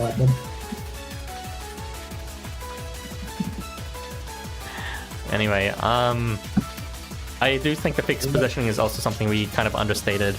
It does change up a lot of units' utility. Like board-wide movers are slightly less useful now. When they came in clutch when you spun far away. Long slash units are more useful now. Stonks. Yeah, for sure. Like long slash units, you're just easier. It's somewhat easier to position them. Yeah, the slash units already start in position as well, which is fine. So it's a nice renaissance of slash units we haven't seen since like the release of the game. So yeah, you heard it here, folks. Erbie thinks Mynoghra's actually good. Slash meta. Mynoghra's good. You heard it here. Not really. It's annoying that you can't place in a tall map. You can't place your units close together anymore because that was actually important for some of my setups. Yeah, that's the flip on side. 3 stars. Tall maps are actually harder now because they're always far apart. Goodbye, Summer Arachne. No one ever used you. Idle. You are useless. No. Well, I stopped using her for a hot minute. She's still useful for the. She was guaranteed buff, but now just can't do that anymore. That everyone starts to spread apart. Yeah. Besides those two aspects, I did think these Evos were a step definitely in a good direction. I can't even remember what we had for Valentine's, but I feel like these Evos are far better than what we had for Valentine's. What did we have for Valentine's? Oh, gosh. Were there solutions in Valentine's? No, I'm saying the units themselves were just worse than the Evos. So. Oh, yeah. God. Dude, Zabanya. Oh, and there's no part 2. Yeah, so a bit easier in Wallet. I think it's a more sustainable change moving on because they were running for their life trying to make content for every single unit they released, all 8 units every time. And as a result, with that, in addition to multiple units getting second variants, it was just getting harder and harder for them to catch up with certain units and their variants. So I think restricting it to 5 was actually a good choice.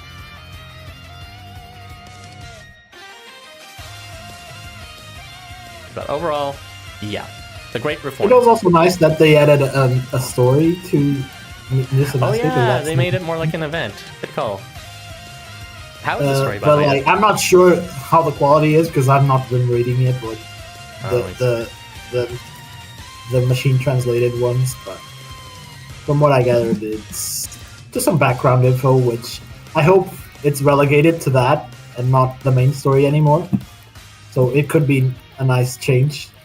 Like, these new semester units don't need a main story slot to explain their backstories anymore, because like it felt like a lot of the times they introduced these units on new semester and then they're forced to give a brief introduction during the relevant main story chapter of them. That's right. There was always a narrative hole with these units, and it's just maybe with this they don't need to do that anymore.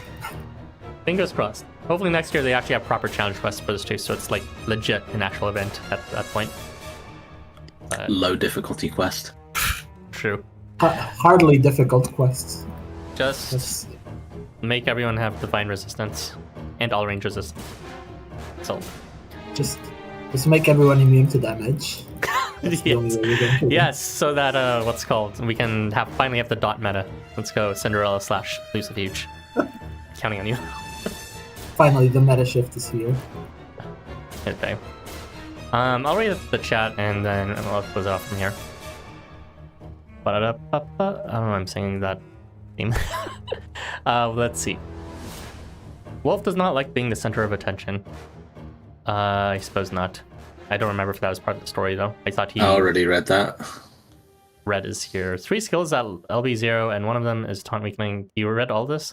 So 80. Welcome back, Arathun. Welcome back, Arathun. Yes, indeed. Thanks for the stream, guys. Have a good week ahead. Yeah, I don't know when the next discussion is gonna be. What's the next event projected to be? Summer again? Probably. No, it's gonna be chapter 16 main story, or probably. 17 or something. Maybe chapter No 17, book 3, or chapter 16, part 3. I don't know what's happening. Allegedly, chapter 17 will release fully this year, and it will be the end of book 2. What? Chapter 16 wasn't the end? Okay, whatever. No, it wasn't. No, sorry. It's been like... I think it was on the plans for next year or something. They're like doing their best to find as much reasons to put off the release or re-release of Kioma and all the other divine units they released so far. Jesus Christ!